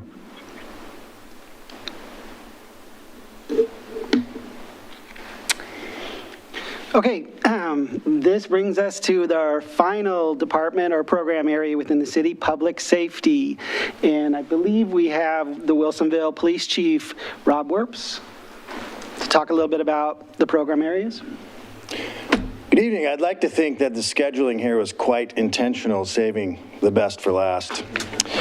I'm Robert Werps, the Chief of Police for the City of Wilsonville. Good evening. It's good to see you all, even if virtually tonight. And I'd like to just cover some the program area for public safety, also touch on briefly on code compliance, but I'm going to leave the technical stuff to Ms. Troha if you have questions related to that. But I do want to touch on, I think it's a great program and interfaces with ours quite well. Pictured here, I was showing this off. This is our school resource officer, Zach Kiersey, partnered with the West Lynn school resource officer, and together they hosted the Wilsonville prom, which was very exciting because it was the first one they've had in a while, right, in person. So that was an exciting event. Moving on to the next slide, please. So for law enforcement, our real priority, we have a very community-focused philosophy here, and I'll talk about what that means throughout this presentation, but that's really the priority for us, is to really be focused on the community need and responding in a way that's satisfying to the community and builds trust and relationships. Some of the bullet points I have here talk about some of the things we're working on or working through. And the first, which I'm really excited about, is the dedicated behavioral health clinician that'll be attached to the police department. We've been working on that throughout the year to figure out the best path forward, and we think I'm really excited about. I think a lot of people are very excited about this addition, and I'll talk about that a few different times through this slide and address any questions related to that, of course. We're also excited about our partnership with the code compliance. Like I said, I'm very pleased that the city decided to take this position and add it to the staff. It really helps us out a lot. It's a good partnership. We use a joint approach to address a lot of community concerns. In part, traffic, parking. That position also holds a seat on our traffic concerns team. And that way we're using a multidisciplinary approach to a lot of the traffic complaints. And another big piece of our outreach and our involvement, which is important to me in our community, is really connecting with our youth. And right now, spearheading that is our school resource officer that was pictured in the previous slide. But we're really excited about his involvement in the school and the partnerships and trust he's developing with the students there. Next slide, please. So this one here talks about some of our priorities, and priority number one obviously is public safety. Our primary job is to respond to incoming calls, and then secondary, we're also out there trying crime prevention, trying to prevent crime. And we do all this through the lens of service as public servants. Again, as I mentioned, relationships and a customer service focus are super important to me, and that's something a topic of conversation amongst the department quite frequently. Like, what are we really doing? Not only responding to these calls and addressing the issues, but we are doing that through the customer service lens as well. And that's an exciting opportunity to connect with the public in that way. And one thing we use is problem-oriented policing. A couple examples of that, for instance, if we see some frauds pop up that affect the elderly, we might decide, okay, well, maybe now's the time that we need to get somebody in to do a safety briefing about online safety and fraud prevention, and we've done that a few times here in our community center, and that's gone over very well.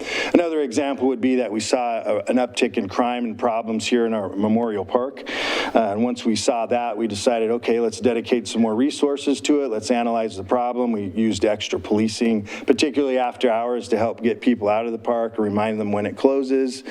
Just a lot of presence on bicycles, on foot, with the vehicle. And what we saw then was a significant decrease in issues in the park. They're not all gone, like we're not magic, but we definitely saw that as an issue, put the resources to it, and were able to kind of drive down the problems we were seeing there.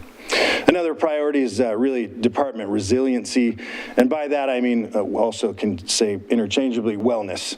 We really are looking at making sure and encouraging people to have a good life balance, emphasize on sleep, on exercise, on diet, and talking about it, providing resources, and really making that an issue of conversation. The mental health and physical health of our staff is very important. And that also ties into the next one, which is addressing staffing shortages. That's been a big deal. Like many industries, police, fire, and name the industry, we've really seen a lot of shortages, and we're working through that. We're working through that by really doing recruiting, and so now's my time to throw the plug out. Please go to joinccso.com, and we've got a great website up and running. It's got some videos, can answer a lot of questions about recruiting. Had to take the opportunity to make that plug while I'm here, but that's also on our priority list. And the one I mentioned earlier, which I'm excited about, is the integration of the behavioral health clinician. not only in the community as mentioned there, but also in our department, so that we develop a very strong working relationship so that we can, in a unified way, respond to the public, to the folks in crisis. A nice photo on here. It's a throwback photo there from, and I put that photo up there. It just shows that we've had a very long and I believe positive relationship with the city of Wilsonville. And then the next slide, just the last one here, is just my brief touch on the code compliance program. Again, this is a very proactive response to voluntary compliance being the primary way we want to address this. We're not trying to be heavy-handed. We really want to do a lot of education and opportunities to be compliant. And again, this has been a great partnership for policing. They've worked with us on parking, abandoned vehicles, helping us with the speed sign, participating on the traffic concerns team, and then really addressing a lot of these issues that don't necessarily fall into the realm of police, such as vegetation issue, off-leash dogs, dumping, and signage, things like that. So it's been a very good program. I just wanted to, it's not necessarily under my purview, but I definitely wanted to throw out a plug for that and talk about the positive relationship we have there. And that is it, so I'm ready for questions if there are some. Member West, do you have a question? Hi, Chief Forbes. You talked about being understaffed, and I know we've talked about this in the past. A lot of it's recruiting right now. It's tough to recruit police officers. I think that you guys do a fantastic job. I feel like we were so lucky in Wilsonville to have your leadership and the police officers we have. Do you believe that we are fully staffed in Wilsonville? I do hear some concerns from citizens that they like to see more patrols or better coverage. Maybe that's an offline conversation, but is there, as we grow, Clackamas County just came out with Wilsonville's the third fastest growing city in Clackamas County, and as we grow, could we use more coverage? Is there some evidence out there that shows that we're ready to grow our police presence in Wilsonville? And is this shortage of policing impacting Wilsonville? I know we're a safe city, and that's great, but I want to make sure that we're proactive too. So I guess my question kind of touches on your comments about staffing, and I firmly believe that our law enforcement need to have the resources that they need to do a really tough job. So I don't know if you can speak to that a little bit, or let us know if we do need to maybe consider, or if there is, what does that need look like in Wilsonville for staff? Hey, thank you for the kind comments and the support. To that note, we recently, Clackamas County paid for a staffing study, and that staffing study also included the city of Wilsonville. And it's long, it's complicated. Gina and I are still sifting through some of that information. But what I will say that they concluded was right now, based on the calls and the amount of availability we want for proactive policing, that's kind of the formula they use. We're kind of on target. I got some concerns about supervision, and that's something I'll address moving forward, not in this budget, but in future budgets perhaps. But they show that. But the problem with that is, while that looks great on paper, the real issue is I just don't have the people, right? I think that the positions on paper probably target as a good target, and I think it's a good, healthy target for our demand here and the proactivity we would like, such as bike patrol and things. But right now, I simply don't have human bodies to fill said positions. So that's kind of where we're at. The target number we have on paper looks good, but we're still working very diligently to get the actual bodies to fill those positions. Member Fitzgerald. Thank you, Chief Forbes. I also wanted to thank you for all of your service and your great team, and also David Valenzuela. We totally look forward to having this new position added. And also just wanted to call attention to the report that we have in the city manager report every month on statistics of your department and what they've all been encountering each month, and we compare it back to prior times. Do you have any, I guess I just want to highlight that as a resource for people to look at. And I think we're going to have you coming to the City Council again soon. And one of the things that I appreciate and hope we'll keep doing it is the appearances that your staff make around the city with HOAs and to schools and, as you said, to the community center, so that neighbors can be as proactive as they can to prevent crime. Is there any other comment you can make in this time of staffing challenges where it just takes everybody a while to hire people that we can all do to help maintain the safe, clean city that we all want? Yeah, thanks for touching on those, Mayor. National Night Out, Coffee with a Cop, those are some of the events we're looking forward to for the community connection piece.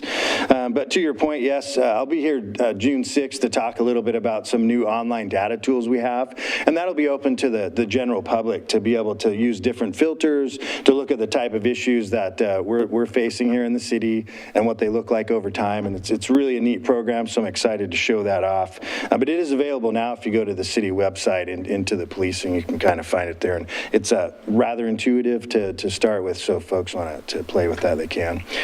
We also have a new online reporting system. But to your question about what folks can do, and that's another thing we try to do too, through the Boones Ferry Messenger, through our online portals, is look at these different things that we're seeing, particular trends, and then try to put information out how to not be a crime victim related to whether it's package theft, vehicle break-ins, catalytic converter thefts, things of that nature. So we try to do those prevention tips for the public to try to offset that as part of our crime prevention strategies.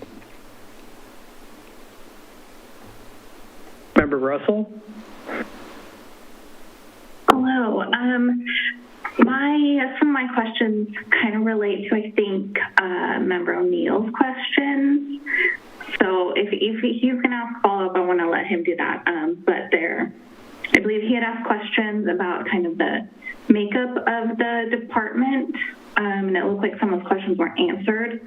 I wasn't sure, O'Neill, if you were going to follow up on that or if you're fine with me asking those questions. I didn't want to take away those. Okay.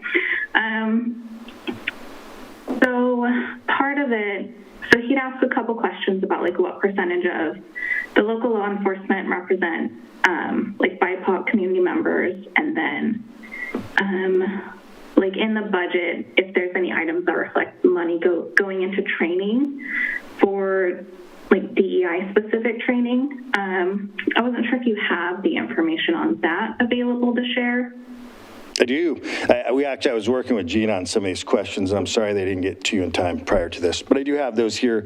In terms of makeup of the department, that's one thing we don't necessarily track specifically, and the reason for that is it changes all the time. Based on the nature of our contract with Clackamas County, deputies can come here at minimum for a year, and they can stay as long as they wish, and we've seen folks stay here in this assignment for up to 8 years. And so because of that, it's constantly a point-in-time change of what we would see. Okay, so that's the answer to that. And then secondly on that, when it comes to the money set aside for training for DEI specific things, that's a little twofold. So one, mainly we do have a training budget, and that training budget can be used to look for opportunities for that specific training. But then again, it's also an organic thing. I look for opportunities to do that whenever I can. And most recently, we had an all-staff training, which is already accounted for in standard wages and a little bit of overtime, to get training from a member of our own Wilsonville DEI community who could come in and speak to the whole group, the whole department about DEI and relationships and things of that nature. So there's a little bit of both. There's some organic part of that going on, and then there's also money set aside specifically for trainings that we can seek out and send folks to. Okay, thank you. I did have one other question. So I work for the Oregon Secretary of State Audits Division, and our office, it was last year, I think the report was issued. We did an audit over DPSST, and it had some recommendations in there. And I'm not sure if you're aware of that audit and some of the recommendations, and if you have any training practices, I guess might be the question, that address what appear to be, at least from the viewpoint that we saw, appear to be kind of like a lack of follow-up on training and certification of proper, training standards. Okay, I'm not familiar with that specific audit. There's been a lot of auditing, a lot of changes, and it's been a chore to keep up with, and I'm trying to keep up with this. I'm not specific with that one. Was there something specific to Clackamas County Sheriff's Office that had to do with not being responsive in follow-up and training? Is that what you saw? No, so the audit, it was more over DPSST, the department itself, kind of like those standards, which I'm not too familiar with how all of it works, but my understanding is, they're the standard setting board for the state, and so if they don't have those standards set for additional follow-up training requirements, then that would kind of be on individual police departments to do that.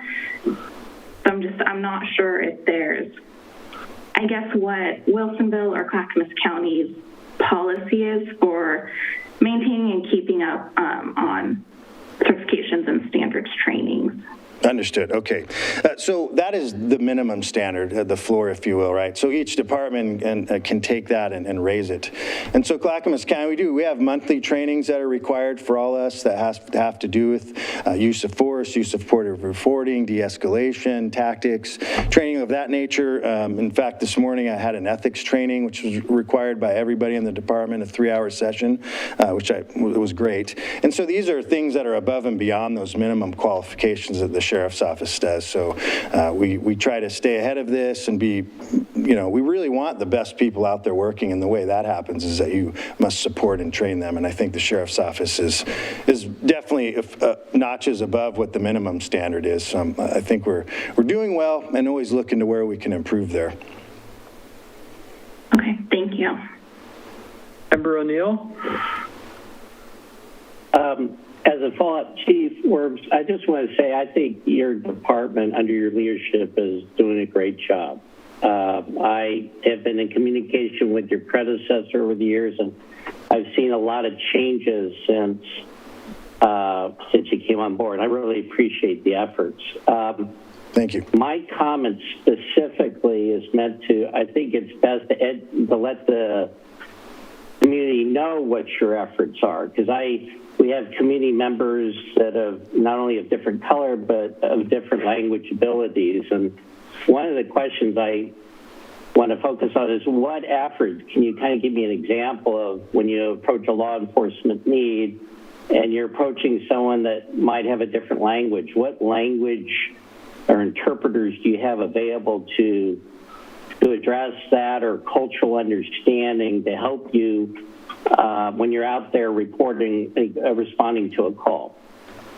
Yeah, that's a really big question, and I'll do my best to answer it. So, again, what we exactly have, right? We're a fairly small department. We have 21 members, 20.5 on paper, but 21. And so, but again, this changes over time, and so the skill sets, the backgrounds, the life experience, the languages, the cultures, all those things will change over time, and which is a good thing. Sometimes we really get neat and different perspectives, and I kind of like that part of it. Right now, we have one fluent Spanish speaker, and strangely, we have a fluent German speaker. That could come in handy sometimes too. But we also have folks and women and men and women that have different cultural, different religious backgrounds, things like that. So we try to keep that. Now, in terms of language, so in the field, let's talk a little bit more about emergent. We can do a lot if we have time. Like if we know we're going to come to a group that has specific language or translation needs, we can plan ahead for that with in-person translators. We have access to those things. But when it comes to emergent things, right, a 911 call and things have to get settled and communicated immediately, all our officers are issued department phones, and with those phones they have access to language lines, and it's very immediate. We have an 800 number, we tell them what language we need or we think we need. We can have the other person engage with the caller as well to get us in touch. And I've done this a few times throughout my time, and they will actually get a translator on that phone in fairly short order, even in the middle of the night, 3 a.m. or whatever, to help us navigate that. And this also goes, we've thought this through, we've run into this situation many times. So even when it comes to American Sign Language, for instance, we also have access to interpreters, but mainly we have access to video. And on those phones, we can actually have a video sign language interpreter if there's not one in person, say at 1 a.m. when it becomes a bit more difficult. But those resources are out there. We're very mindful of these things and try to do our best to meet people where they're at and try to work through the emergency. Again, it's a different scenario when we have some lead time to prepare for those things. Member Linville. Chief, thank you for the report and answering the questions. I just have a question about where we are with the behavioral health person, and what will be that model? Will they be housed in Clackamas County at their center, or will that person be housed here in Wilsonville? Most importantly, they'll be housed right here, which that's the exciting part about it. It's a full-time one person dedicated to the city of Wilsonville. I'm really excited about that because what we found when we launched this, we call it BHU, Behavioral Health Unit. When we launched that program at the Sheriff's Office, initially I was there when it first happened many, many years ago. It's strange saying that as I get older. And there was that initial, like, who is this person? What are they doing here? There was kind of that weird, what's going on thing. But quickly relationships developed, and those people became very much part of the team. They're in our roll call. Everybody knows first name and funny stories and communication. It was really cool to watch that relationship build.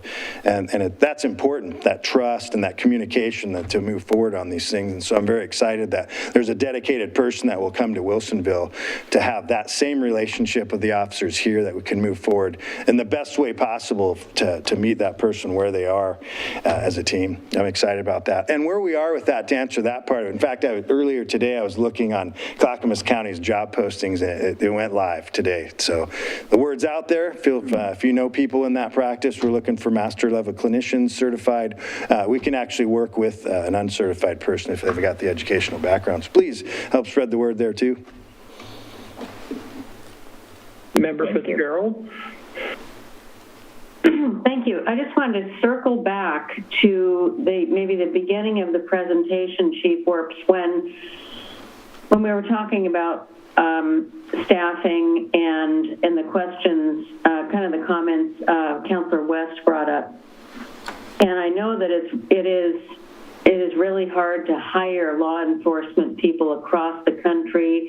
And I know in our community, and I see other places, there's a really nice effort to welcome and bring our law enforcement in closer to help with that.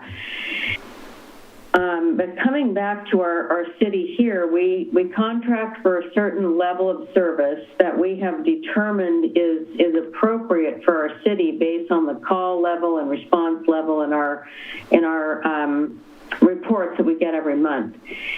So given that, how are we doing with fulfilling the contracted level of service for police officers? Are we there, or did you say you're still looking for one more?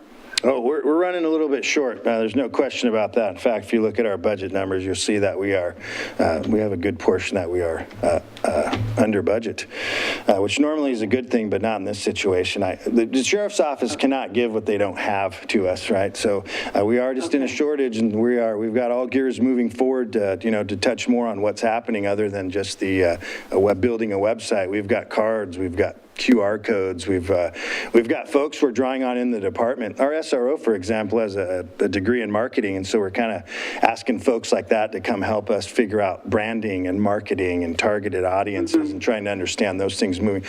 Billboards aren't off the table. We'll get to that, and we're actually thinking about, we're in the process of researching, even going to a marketing team in a limited degree to help us move forward on how to best recruit and get the word out there. Okay, thank you. I appreciate that, and we'll keep hoping for more success. I like your idea of finding ways to articulate how the role of a police officer in a city like Wilsonville can look and be. Thank you. Thank you, ma'am. Member West. Chief Werps, Councilor West here. Is our pay competitive compared to surrounding municipalities? And is there anything innovative that's going on or being done that you can see that would be nice to do to maybe recruit and fill those law enforcement positions. Are bonuses being given out? Is there something that would be a nice, like, strategic carrot? How can we be more competitive? I think having a fully staffed, well-funded police force is essential. I think that, one of the things that why people move to Wilsonville and call Wilsonville their home is because it's well policed, it's a professional police force, and it's safe. And so I want to protect that. And I'm just kind of want to think outside the box and know if you have anything to speak to, like, kind of what my questions, those questions I just presented.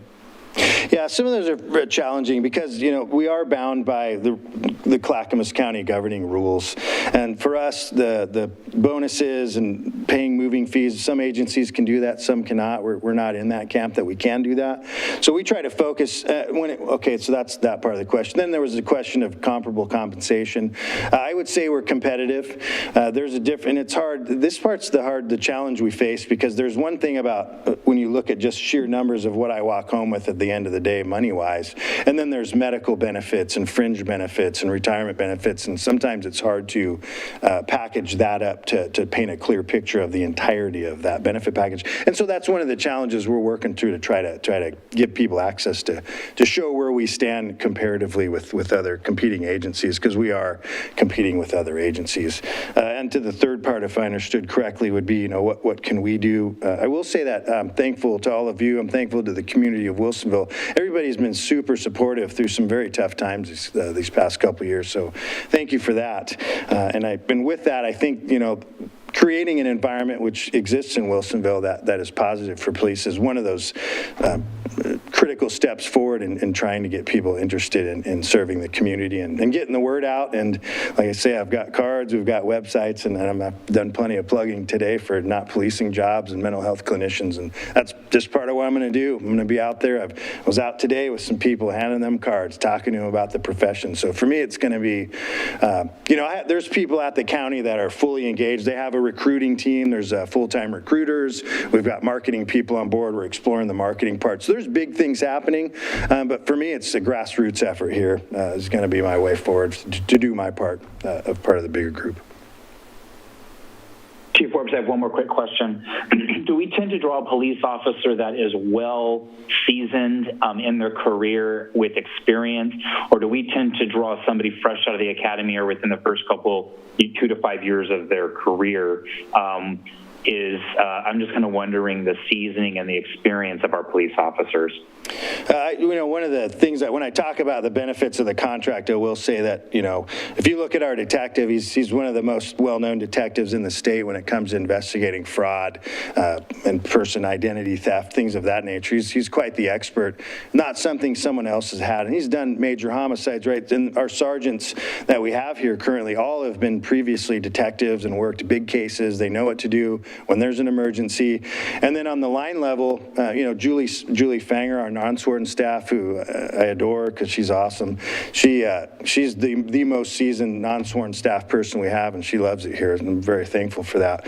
And then we see a mix on the patrol side of things. We see a mix of very seasoned officers that come with special unit experience. Maybe they were search and rescue or SWAT or divers and all these different really cool trades that they bring to us. And then you also see a mix of brand new folks too. And so we see a good mix of that, which I think is healthy, and the more experienced folks help mentor the less experienced folks. So I think it's a healthy balance, to answer your question. Member O'Neill? This may not be directed to the chief. It's just I have not seen the latest contract with the police. I just, in light of the mayor's questions, maybe it's the mayor that has an understanding. When we don't have the full FTEs under the contract, is it variable? In other words, does our contractual rate adjust based on the fact that the county is not in a position to fulfill the service need under the contract? This is not a criticism. I'm just trying to understand how our contract works with the sheriff's office to get a sense of how that fluctuates. So if we have less people, do we pay less, or is it firm in stone? And I'm happy to answer that for you, sir. The latter assessment is correct, or I'm sorry, the previous assessment, where it's a flexible contract. You don't pay for what you don't get. Okay. So, yeah, that's why I was mentioning earlier, if you analyze our budget, we're coming in a little bit under budget this year. Okay, well, I want you to have full... For that reason. Wait. It's on mute. You're muted. Oh, Yeah.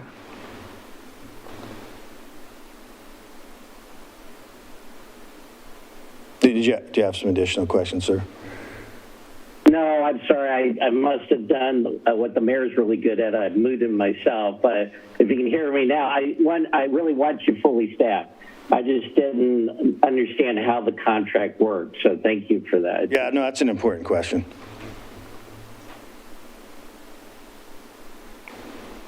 Any other questions? Or I'll stick around if there's any more. Sure, this is just the budget portion, and like we mentioned, this department has been kind of combined with the law enforcement and code compliance into one department now. We'll just call law enforcement code enforcement, and they have a fiscal year 22-23 budget of $5.9 million. That ad package is actually the mental health clinician position, so a little bit of a edit on that comment. Going from a fiscal year 21-22 budget of $5.6 million. So that code compliance officer was previously in the admin department. So it's just a negative out of that department, and it pops into this department. So in the additional anticipated police contract increase is that $243,000, but as the chief mentioned, it's variable depending on a wide variety of things, including staffing, as well as overtime, as well as a couple other different kind of variables. So that number is certainly not fixed in terms of what actual will happen. The other department within the public safety umbrella is, of course, the city has a municipal court that meets twice a month. It's primarily a traffic court. We have a council-appointed municipal court judge. Not a lot of budget here. They have basically a proposed fiscal year 22-23 budget of $247,000, primarily just to run the court. So if you have any additional questions on the municipal court, I can handle those as well. Or if you have any additional questions for Police Chief Warps, let me know. Yes, hi. Member Moult? Yeah, thank you. Yes, I have a question actually on the ad package. I think it's for the behavioral health specialist. It said 1.0 FTE for half of the year. Is that because the position is just getting posted and we are presuming that the person will start in, say, January? That half position is actually not attached to the mental health clinician. That was an ad from last year. Okay. And so the way we add, there's a formula on how to add someone, because there's a significant startup cost for the sheriff's office, and we try to offset that a little bit. And we do so by paying a little bit in advance. And when Gina and I modeled that last year, we decided to kind of slowly bring that in and pay for half of it for a period of time, and then take over the full cost of it. Okay, so if I'm understanding, the person started last year, so half of their FTE was in last year's budget, and then it's... We wanted to make it a little bit more complicated. Because it wasn't fully into last year? We wanted to make it more complicated than that. So what we did was we pay a full year in advance, and so what we decided to do, because we were looking, being mindful of the budget and so forth, what we decided to do was pay for half of the position over 1 year, and then the rest of it over 6 months. Does that make sense? I know it's sometimes confusing. It confuses me sometimes, but that was at the time the best thing we thought. Was we were just really stretching out that payment over a year and a half instead of 1 year. Okay. Anyway, I get confused with that all the time. I'm like, I think that's how it works. It's folded into the police contract. So. Okay, thank you.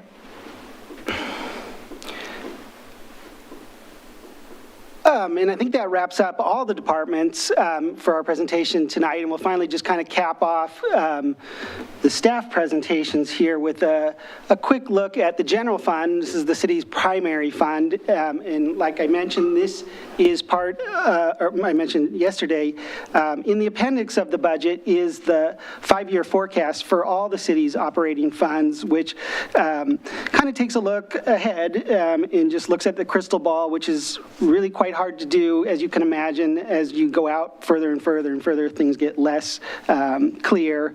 Certainly the world changes so fast nowadays, but we kind of look back at the history of the general fund here, and you can see revenues or expenditures slightly above revenues in some years. Generally, what's the cause of that is one-time use of general fund revenues or general fund balances for things like funding certain CIPs or one-time charges. Certainly, the reserves are well above the city's mandated financial policy minimums, which is that dotted purple line. So that is what we have projected for the forecast of the general fund, but in general terms, it's in pretty good shape. I think we're estimating the ending fund balance this current year of $12.7 million, and pretty stable going forward. So that ends that's the totality of the budget presentation we have for you tonight, and we can open it for additional questions across any of the departments, any of the CIPs, or anything else that we would like to discuss at this time regarding the budget. So I can turn it back to Chair Skull. Okay, so we would open it up to questions. Any further questions?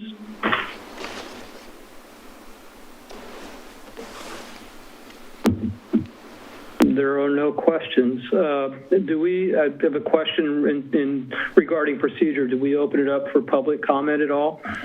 Yes, let's do one more request for any public comment, if there is any. And I'm getting a head shake no. So it looks like there's no further public comment, so you can close the public hearing. Okay, so at this time, since there are no public questions or no further committee questions, we will close the public hearing.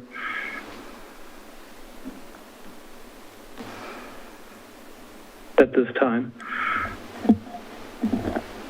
And now you can move into deliberation. Sorry, I didn't catch that. Now you can move into deliberation on the budget.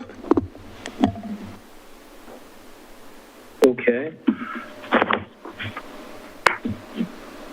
So the budget has been put forward, and the process right now would be I would look for someone to basically put forward the budget for approval.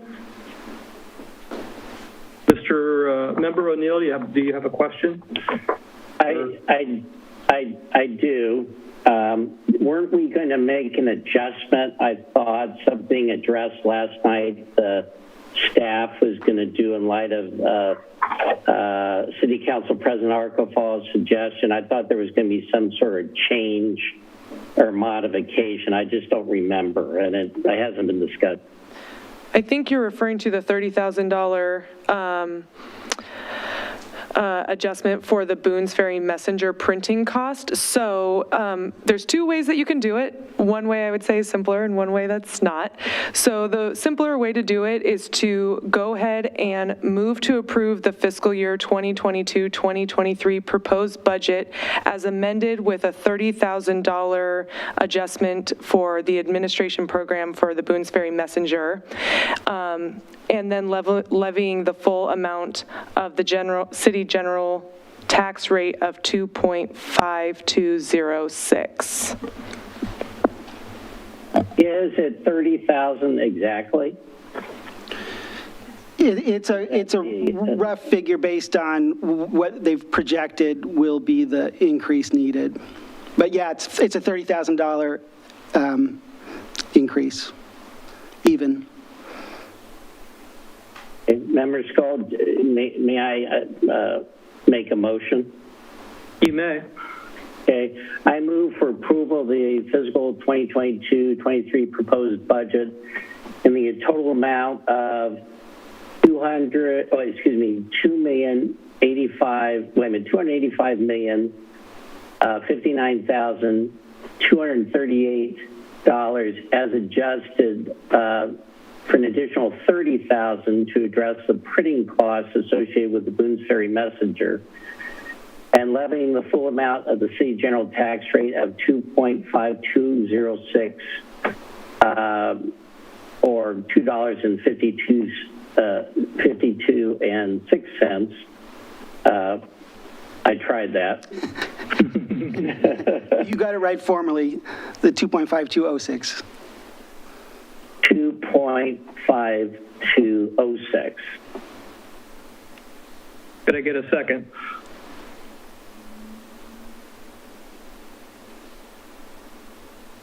I second. All those in favor? Let's have discussion before let's just make sure there's no further discussion before we do the vote. So it's been moved by Member O'Neill and seconded by Member Ham.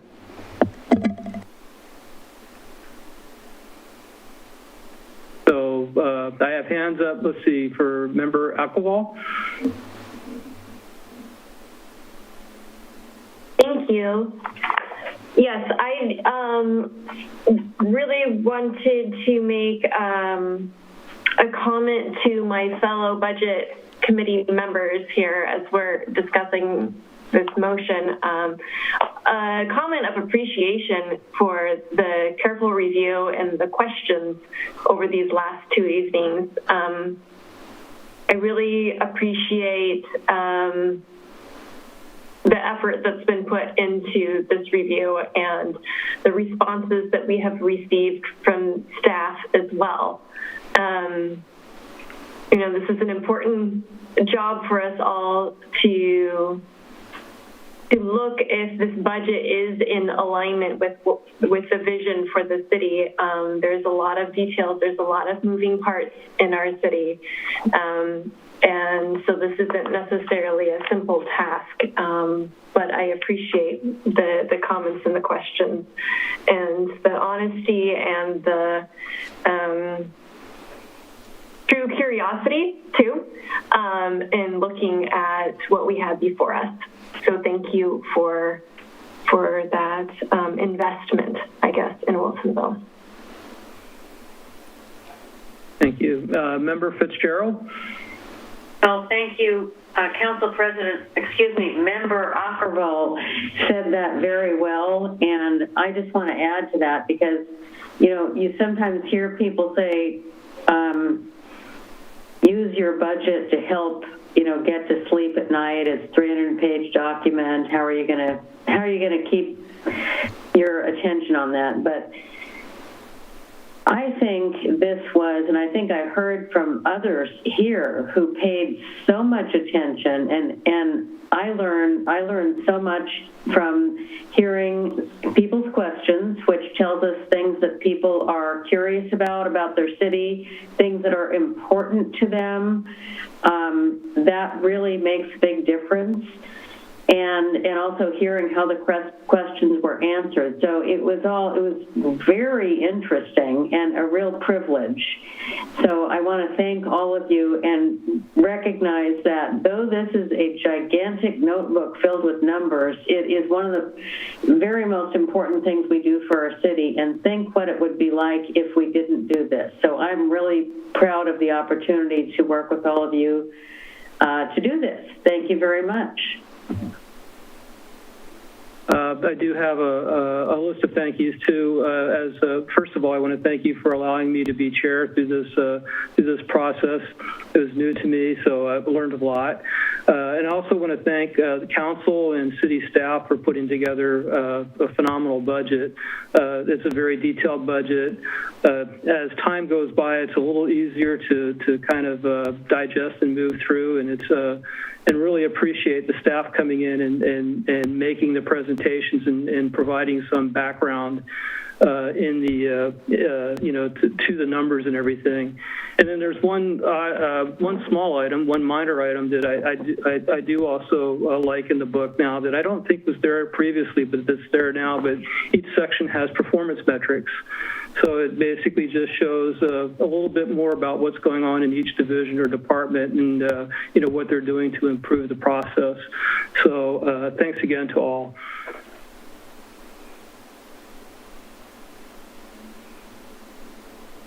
Member O'Neill. I just, echoing all the comments there said, one thing that I've always enjoyed, and I do have to admit the numbers can be dry, and I always wait for our city council president to do her brief summary of analysis. That kind of helps me a bit. So I hate to admit it, but it is dry. I think I'm being truthful. But here's the thing that I think that's not focused on is the opportunity to watch staff show off and present what they do. And it's kind of a disappointing to me because I'm all about citizens access or community member access and transparency and openness. In the DRB committee meeting, as Member Skull remembers, we had people show up and we would have very heated conversations and there was community involvement. Now, I know the people putting on the budget may be a little concerned, oh my gosh, we had a whole army of citizens come in, but I honestly think the presentation that staff does to explain the budget shouldn't be missed. I think it's a very good education. I learn each year, and I ask questions that I'm prepared staff to tell me, Sean, you didn't know this, you know that. I really learn more. So the participation as a community member and hearing from staff really makes me feel more a part of Wilsonville. And I think our community members that do not sign into this are missing out. And so, just something to think about, because it would be neat to see people at least show up, so to hear what's being said. Thanks.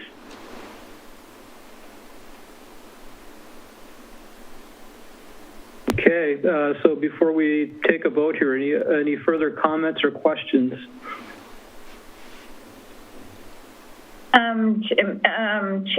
Chair Skull, I have my hand up. Probably couldn't see it. Yeah. But I wanted to again thank all of the citizens as well as my colleagues for all their work, and just a reminder that we don't take this lightly. That this is serious business and. Nearly 400 pages worth of document and numbers, and I think our staff under our city manager's leadership does an excellent job of helping us really understand and have those pieces come to life, so the budgets come to life. And then I also wanted to just make a comment. I know that we have received awards in the past for the budget document itself, and I wanted to again just say how well it was organized and put together. I appreciate the tabs so much, rather than trying to find my way through. But I wanted to make a special thank you to our citizens that submitted photographs that are contained in the budget document, and those were part of our photo contest. And it was very nice to see them all really right here. It was particularly nice on page Roman numeral XX to see my little pond, which is right by my house. That sequoia that is in the middle of that picture is right out my back door. So it was really nice to have that memorialized, but really appreciated the document. So thank you. Thank you. Member Lehan. Now that Member Linville has taken all my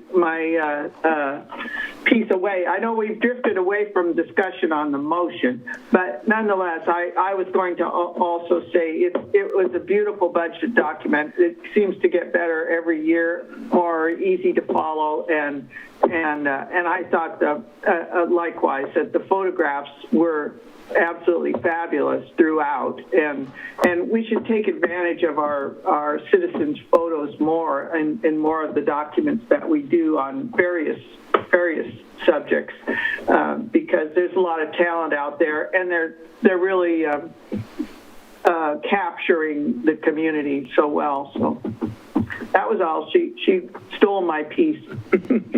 Thank you. Member West? I don't have much to add. I completely concur and give a big ditto to everything that's been said. I actually found this specific budget document the easiest to navigate through. And the one that I felt like has been the best since my tenure on the council. And I haven't been on the council as long as some, but 3.5 years into this, I'm really impressed with this document. And thank you to the volunteers in our community on this, on the budget committee. You guys not only just lend your expertise for this isn't just a 2-day event. Like, that's a lot of info to go through and to pour over. And I really am so thankful that as a counselor, when we get to vote on this, I get to lend in your guys' expertise. I mean, I'm not a budget expert. And so some great questions I literally would not have known to ask myself no matter how long I looked at those numbers. So I really thank all of you. And to our newest member who's 2 days in, jumping right in with both feet, we appreciate you, and thank you for, just like picking up like you didn't miss a beat and jumping right in. That was fantastic. So I'll give somebody else a chance to speak here, but yeah, this was a great process. Thank you. Any other questions, comments? All right, so at this time we have a motion, a seconded motion on the table for the 2022-2023 proposed budget. At this time, we'll take a vote for all in favor. Aye. Aye. Aye. Aye. Aye. Aye. Looks like it's unanimous. The motion is passed. I did, Member Russell, I had a quick question. Did we need to do a roll call style vote for that one, or is raising hands on camera okay? Raising hands on camera is fine. Okay, thank you. Okay, so that takes care of the overall Wilsonville budget. So I think the next thing is on the agenda is the urban renewal. Yeah, do we need to close? We've closed this hearing, right? Okay, yeah, we could roll right into the urban renewal. It's going to take me a few moments here to switch PowerPoints. And then there is some opening of the public hearing we need to do.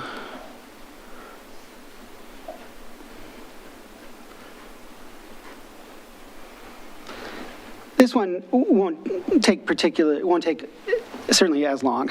It should be rather short. So I'm ready to go if you want to open the public hearing for the, do we have a question from Paula? Yeah, I did not see an official adjournment of the committee, the budget committee. It was the closing of the hearing, but not an adjournment of the meeting. So it's just more of a cut and dry. Amanda can speak to that. I didn't know, maybe I was making too much of it, but I just want to make sure that was clear for the record. So do we need to adjourn and then re-adjourn? Well, the budget committee is not separate for urban renewal, right? It is, yeah. Oh, it is. Okay, then yes, we do need to adjourn it. Yes. Do we need a motion to adjourn it or just adjourn it? Chair Skull can just adjourn it since there's no further action on that agenda. Motion was passed for the 2022-2023 budget. The meeting for that is adjourned.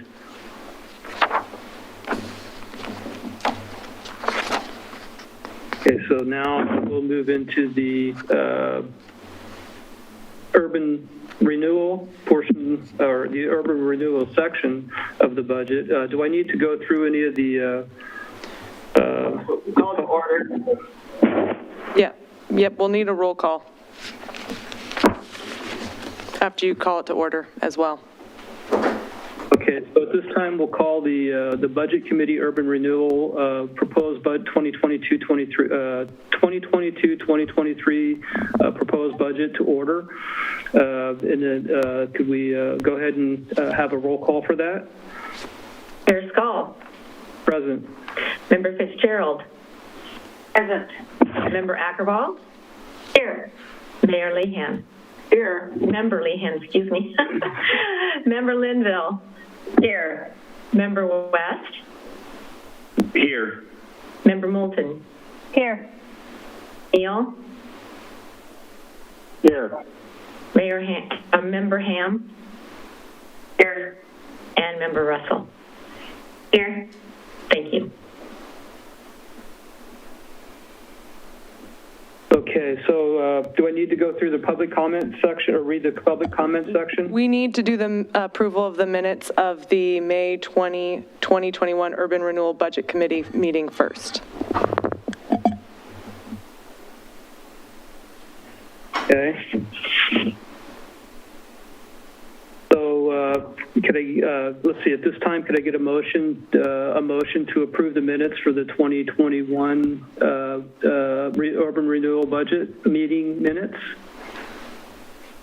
Mr. Chair, I move to approve the minutes from the 2021 Urban Renewal. I'll second. Okay, Paula, do you have something? You have your hand up. Yes, I was just clarifying. I could wait. Sorry to interrupt the motion, but we also had the approval of the order of the agenda. Ooh, okay.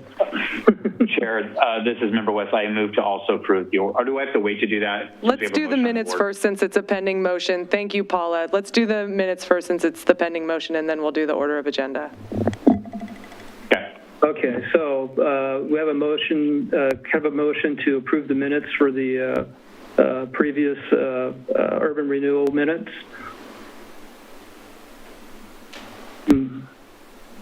I think we have a motion. We have the motion. We just need the vote. Okay, it was seconded? Yeah. Yes. Okay, so then could we basically, via a show of hands, vote to approve? Aye. Aye. Okay, so that's passed, and then also we'll seek a motion here for the order of agenda for the urban renewal budget for 2022-2023. Could I get a motion, please? Chair, this is Member West. I would like to make a motion to approve the order of agenda for the urban renewal meeting for 2022. All right, could I get a second? Second. Via show of hands, could I get a vote on to approve that order of agenda? Aye. Aye. Aye. Okay. Right. Okay, Chair Skull, now you can open up the public. Oh, sorry, Paula, go ahead. Just clarification, was that Member Fitzgerald with the second? Yes. Yes. Thank you. Okay, Chair Skull, you can open up the public hearing and do the script for the public hearing. Start with if you're listening. If you're listening to this meeting remotely, when the time for public testimony is called, please use the raise hand feature in Zoom or press star 9 on your phone if you would like to testify. If you prefer and have not already done so, you may also submit written testimony by email at any time before the public hearing is closed by emailing the city recorder at the email address now being shown on the screen. Any testimony sent by email will be read into the record, please include your name and your mailing address with your AML testimony. If you are having difficulties with these instructions, you may call the number shown on the screen and enter webinar ID number shown on the screen when prompted. When called up to testify, state your full name and address for the record. I request from those providing testimony not to repeat testimony that has already been given to the City Council, simply indicating you agree with the prior testimony given by a speaker you identify as sufficient. At this time, is there anybody wishing to testify?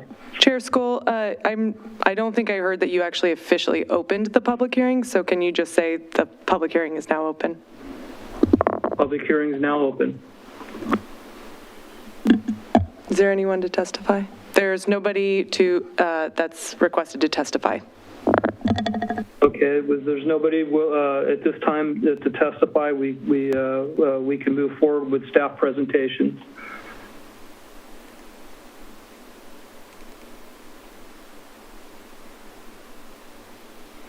Okay, my name is Keith Gatko. I'm the city's finance director. I would just want to make sure you can see that. That's up on the screen, right, Beth? Okay.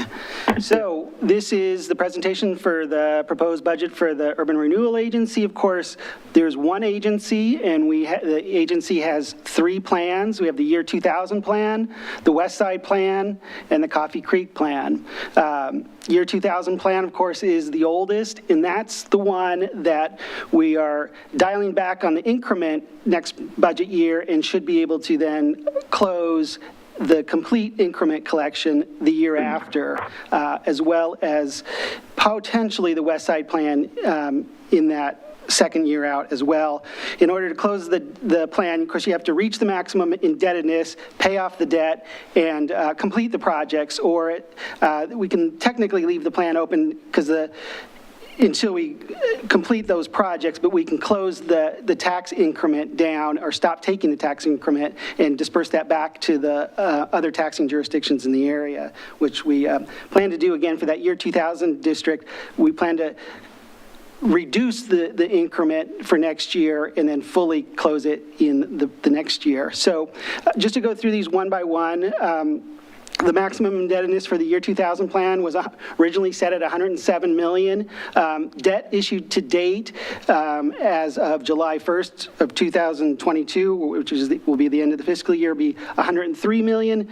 So in the next fiscal year, we'll propose to do an overnight loan from the general fund to the Year 2000 plan, and then they pay it back the next night or the next day. That will fully reach the maximum indebtedness level of that Year 2000 plan. Of course, we reached the maximum indebtedness of the West Side plan last year, so we cannot take out any more debt on the West Side plan. And the Coffee Creek, we're just really getting started on that plan, so that one is got a ways to go. For the Year 2000 plan, there is a $3.9 million debt bond still out there that we'll need to pay off in order to fully close the district. For the West Side plan, we have $9.8 million in debt still outstanding. In Coffee Creek, we have $3.3 million outstanding for a total agency-wide debt of $17.1 million. So for the tax increment that we plan on collecting in the Year 2000 plan next year, we had been limiting it to $4 million for the past many years. It was council had set that specific dollar amount, but we can ratchet that down or dial it down to $3.5 million collected for next fiscal year, because we don't want to over collect. We just want to collect enough to pay off that debt, the $3.9 million, and then once we can pay off that debt, we can turn off the increment in total. But we worked with our urban renewal consultant, set a dollar figure for how much tax we needed to collect, which is the $3.5 million. That'll assure us that we have enough resources to fully extinguish the debt, and then that'll happen next year, and then the year after, we can release the whole tax increment, the remaining 3.5 million collected yearly, back to all the taxing jurisdictions. The remaining project in this year 2000 plan, of course, a little bit work remains on the 5th Street extension as well as the Beckman Bridge. That remaining ending fund balance in the CIP is will all be spent on the Beckman Bridge DIP project, as well as the program income for that fund for those two funds. The West Side plan, the remaining project is Brown Road. We'll collect the full tax increment of $5 million next year, and that will pay off one of the remaining bond debt portion. You see that debt service of $6.0. We'll still have one remaining bond we need to pay off, so that will roll this plan. We'll need to collect this tax increment next year and the year after to fully have enough resources to pay off the remaining debt in that. So the West Side plan is going to be with us for next proposed budget year, and then the year after that, and then the year after that we'll be able to stop collecting the increment. So, and then we'll finish the project, which is the Brown Road project, and then we can shut down this plan as well. Coffee Creek, we expect no activity next year except for paying off a little bit of the remaining debt. That $300,000 will have a debt payment to reduce part of the debt. There's no capital activity next year. And then the total budget of all three plans, which encompasses 9 individual funds, because each debt service or each urban renewal plan has 3 funds: a debt service fund, a capital fund, and a program income. So in this slide, it combined them all by category in each one of those plans, and then you add them all together to get to a total proposed budget of $42.3 million.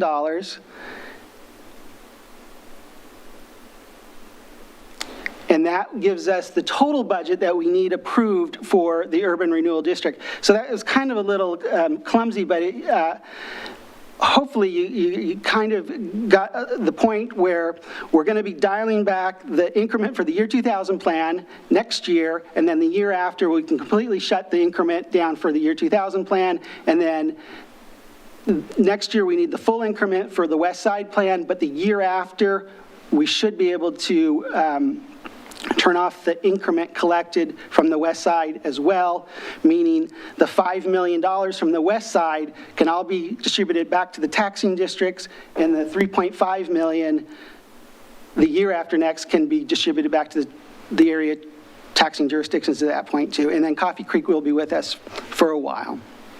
That's kind of a mouthful. If you have any particular questions on projects, we have Zach Weigel here as well, or if you have any additional questions on urban renewal, you can let me know at this time. Otherwise, the suggested motion I put on the board here as well, and that's that $42 million, which is the requested proposed budget outlined in this suggested motion. Member Moulton? Yes, hi. I have a question, and it's not exactly regarding the budget, but regarding the budget document. The Urban Renewal District map has an older version of the city limits and the urban growth boundary than the majority of our maps. And I'm wondering if that's intentional or if that's just because we don't have anything updated with the urban renewal zoning. It was not intentional. We can update that map. I think it was just a carryover from the prior year. Okay, thank you. And one thing about these urban renewal districts that make them a little more complicated than everything else as well, when we set the value of the increment we want to collect from the county, we can't go to them and tell them we want $3.5 million.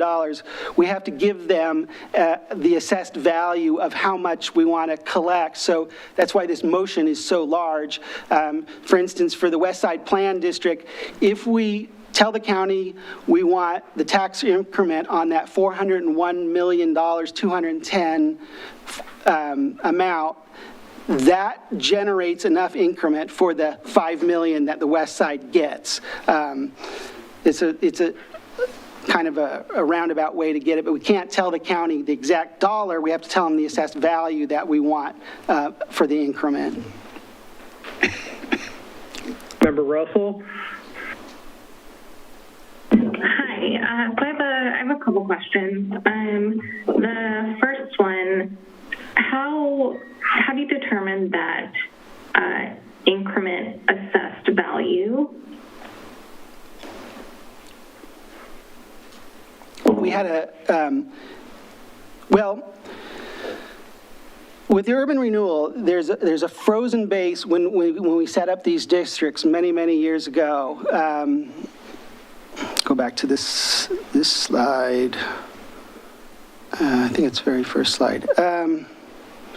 Well, I didn't put the frozen base, but each plan has a frozen base when it was set up, or at any point in time over that, that year 2000 plan has been around since 1990, and there has been a couple major amendments that reset the frozen base. So the amount over the frozen base, the value, the assessed value, is what the increment is based on. So if the frozen base was $100 million in 1990, and because of all the development and infrastructure that was built into that district, the assessed value has blossomed into, $1 billion. The increment value is based on that $900,000 differential to get to that increment number. So by closing down the districts, we're releasing all that increment above the frozen base back to all the. There's about 10 taxing jurisdictions within each one of those urban renewal plans. The largest being the school district, Tualatin Valley Fire, of course the city of Wilsonville, the county, and a litany of other ones, Clackamas Community College, Vector District, and so on down the line. By stopping that increment, they will all benefit from that being kicked back to those districts, including the city. And the city's portion flows back into the general fund by way of additional property tax. Okay. And then my other question was related to kind of the planning, more related to Coffee Creek and the planning of the projects. So during that process, what does the city do to reach out and involve other community members or parties like biking and transit? I don't know, the involvement of that, and then also how that's done. Is it, public notice, or do you actually reach out to the members in those communities to get direct feedback on like bike lanes planned and transit routes and things like that? That's a great question. I'll see if we can get Chris or Matt Lorenz or even Zach Weigel to tell how these plans are set up. Hey, good evening. Zach Weigel, city engineer. And I can talk generally about on the project level, the outreach that we do. So during, and then Chris, I don't know if you want to talk about the planning outreach, but while the projects are being designed, we have a public engagement plan on every single project, and we do outreach to the community through a number of different means. And if you, like we just completed a project last year that Chris mentioned in his presentation, Garden Acres Road, that's in the Coffee Creek Urban Renewal District, and was funded with Coffee Creek Urban Renewal dollars. On that project, we did outreach to the community, and we actually built our first protected bike lane on that project in the city. So, yeah, significant outreach on the project to the community to engage on the design, and then to the residents during the construction.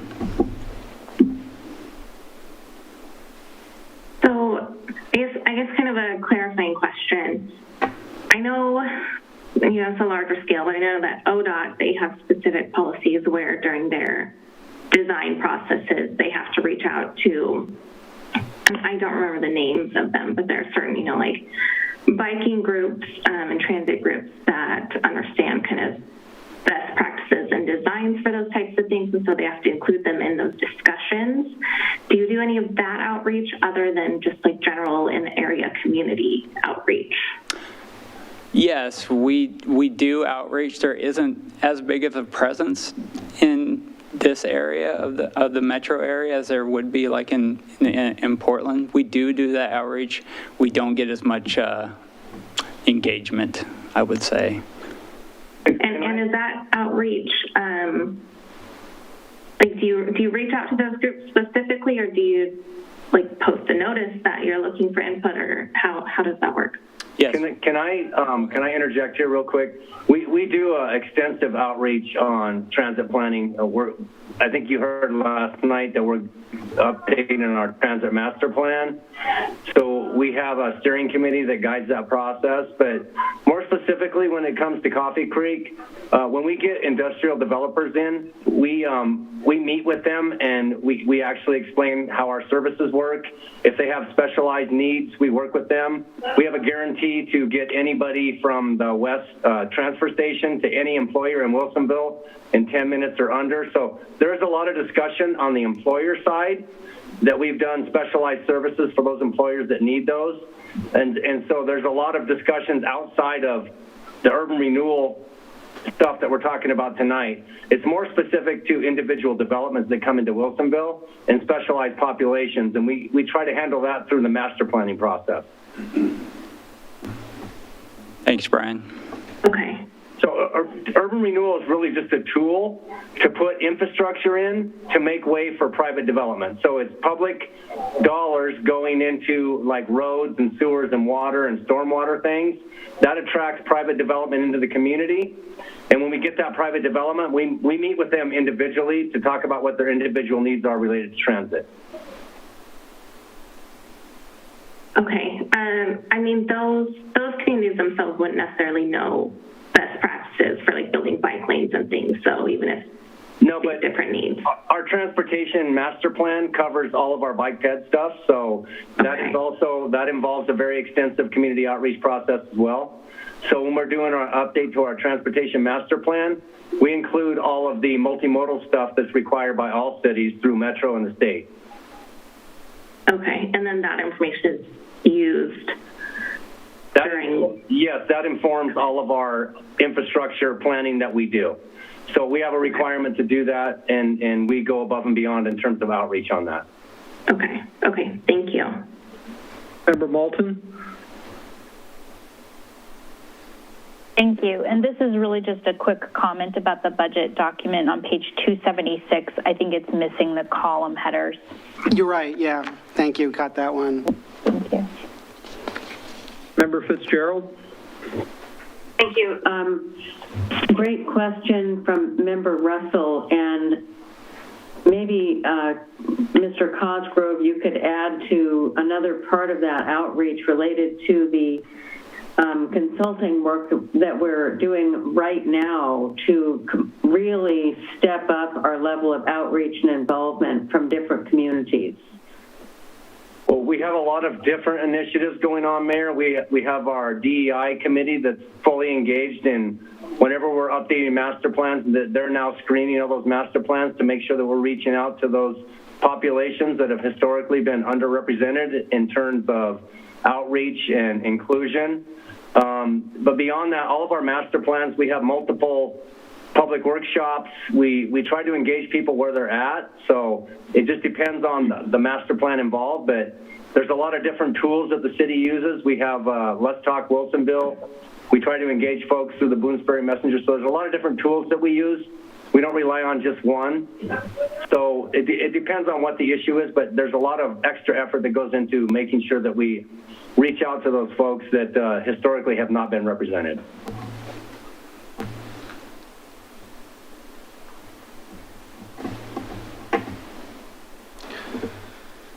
So, okay, just to kind of re-summarize this too, it's kind of a complicated to articulate the budget of all these different combined funds that make up each one of these plans, but I think this snapshot, one slide kind of maybe summarizes it the best way. It's a $42.3 million, and if you look at this across the plans here, the tax increment that we're collecting from each plan, it'll be $3.5 million for the year 2000, which is down from the $4 million that we have previously collected or levied in the prior years, because we don't need that full $4 million to pay off the remaining outstanding debt of that year 2000 plan. And we'll collect the full amount of the $5 million that we traditionally collect out of the West Side plan, and then the Coffee Creek, we just collect whatever we can above the frozen base, which it hasn't created that much increment above the frozen base because there hasn't been a lot of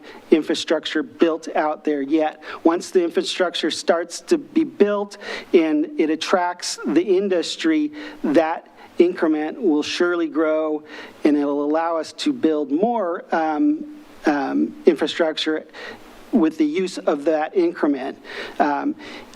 Across all three plans, we anticipate, or we're proposing to budget a tax increment collection of $9 million, and that'll be enough to pay the debt on all three of those, or the debt service on all three of those bonds, or on all three of those plans, as well as any of the ancillary materials and services costs, the capital project costs, or any of the other remaining costs in any of those plans. So total resources of $42.3 million and total requirements of $42.3 million is what we're proposing for the budget.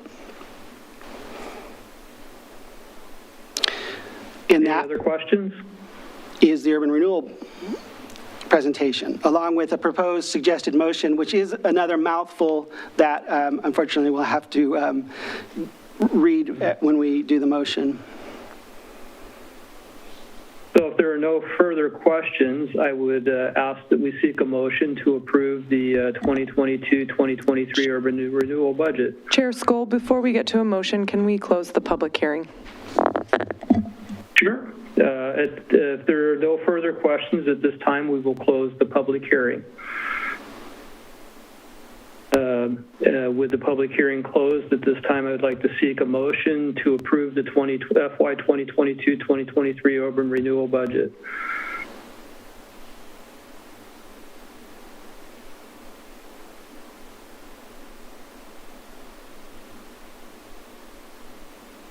I can do the motion.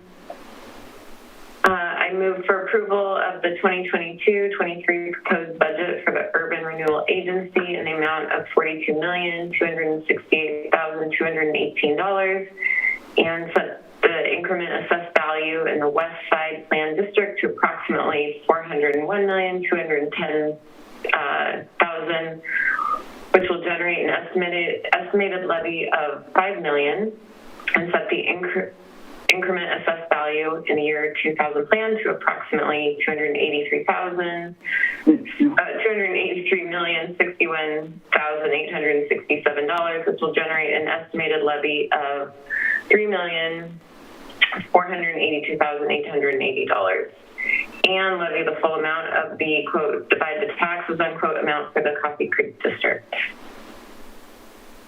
Thank you. Could I get a second? Second. Okay, the motion's been seconded at this time, so is there any further questions or deliberations that need to take place? Or discussion?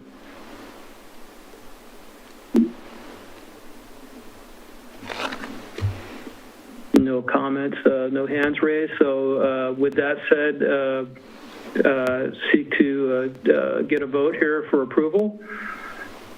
All in favor, raise your hand, say aye. Aye. Aye. So unanimous vote there, and so the proposed FYI 2022-2023 urban renewal budget has been approved. Thank you. And then we can close. Okay, so that's. And sorry? That's the last item on the agenda, so you can adjourn the meeting. Okay. Okay, so at this time, I'd like to seek a motion to adjourn the meeting. So moved.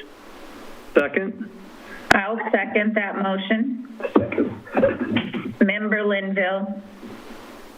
With that second, all in favor? Aye. Raise your hand.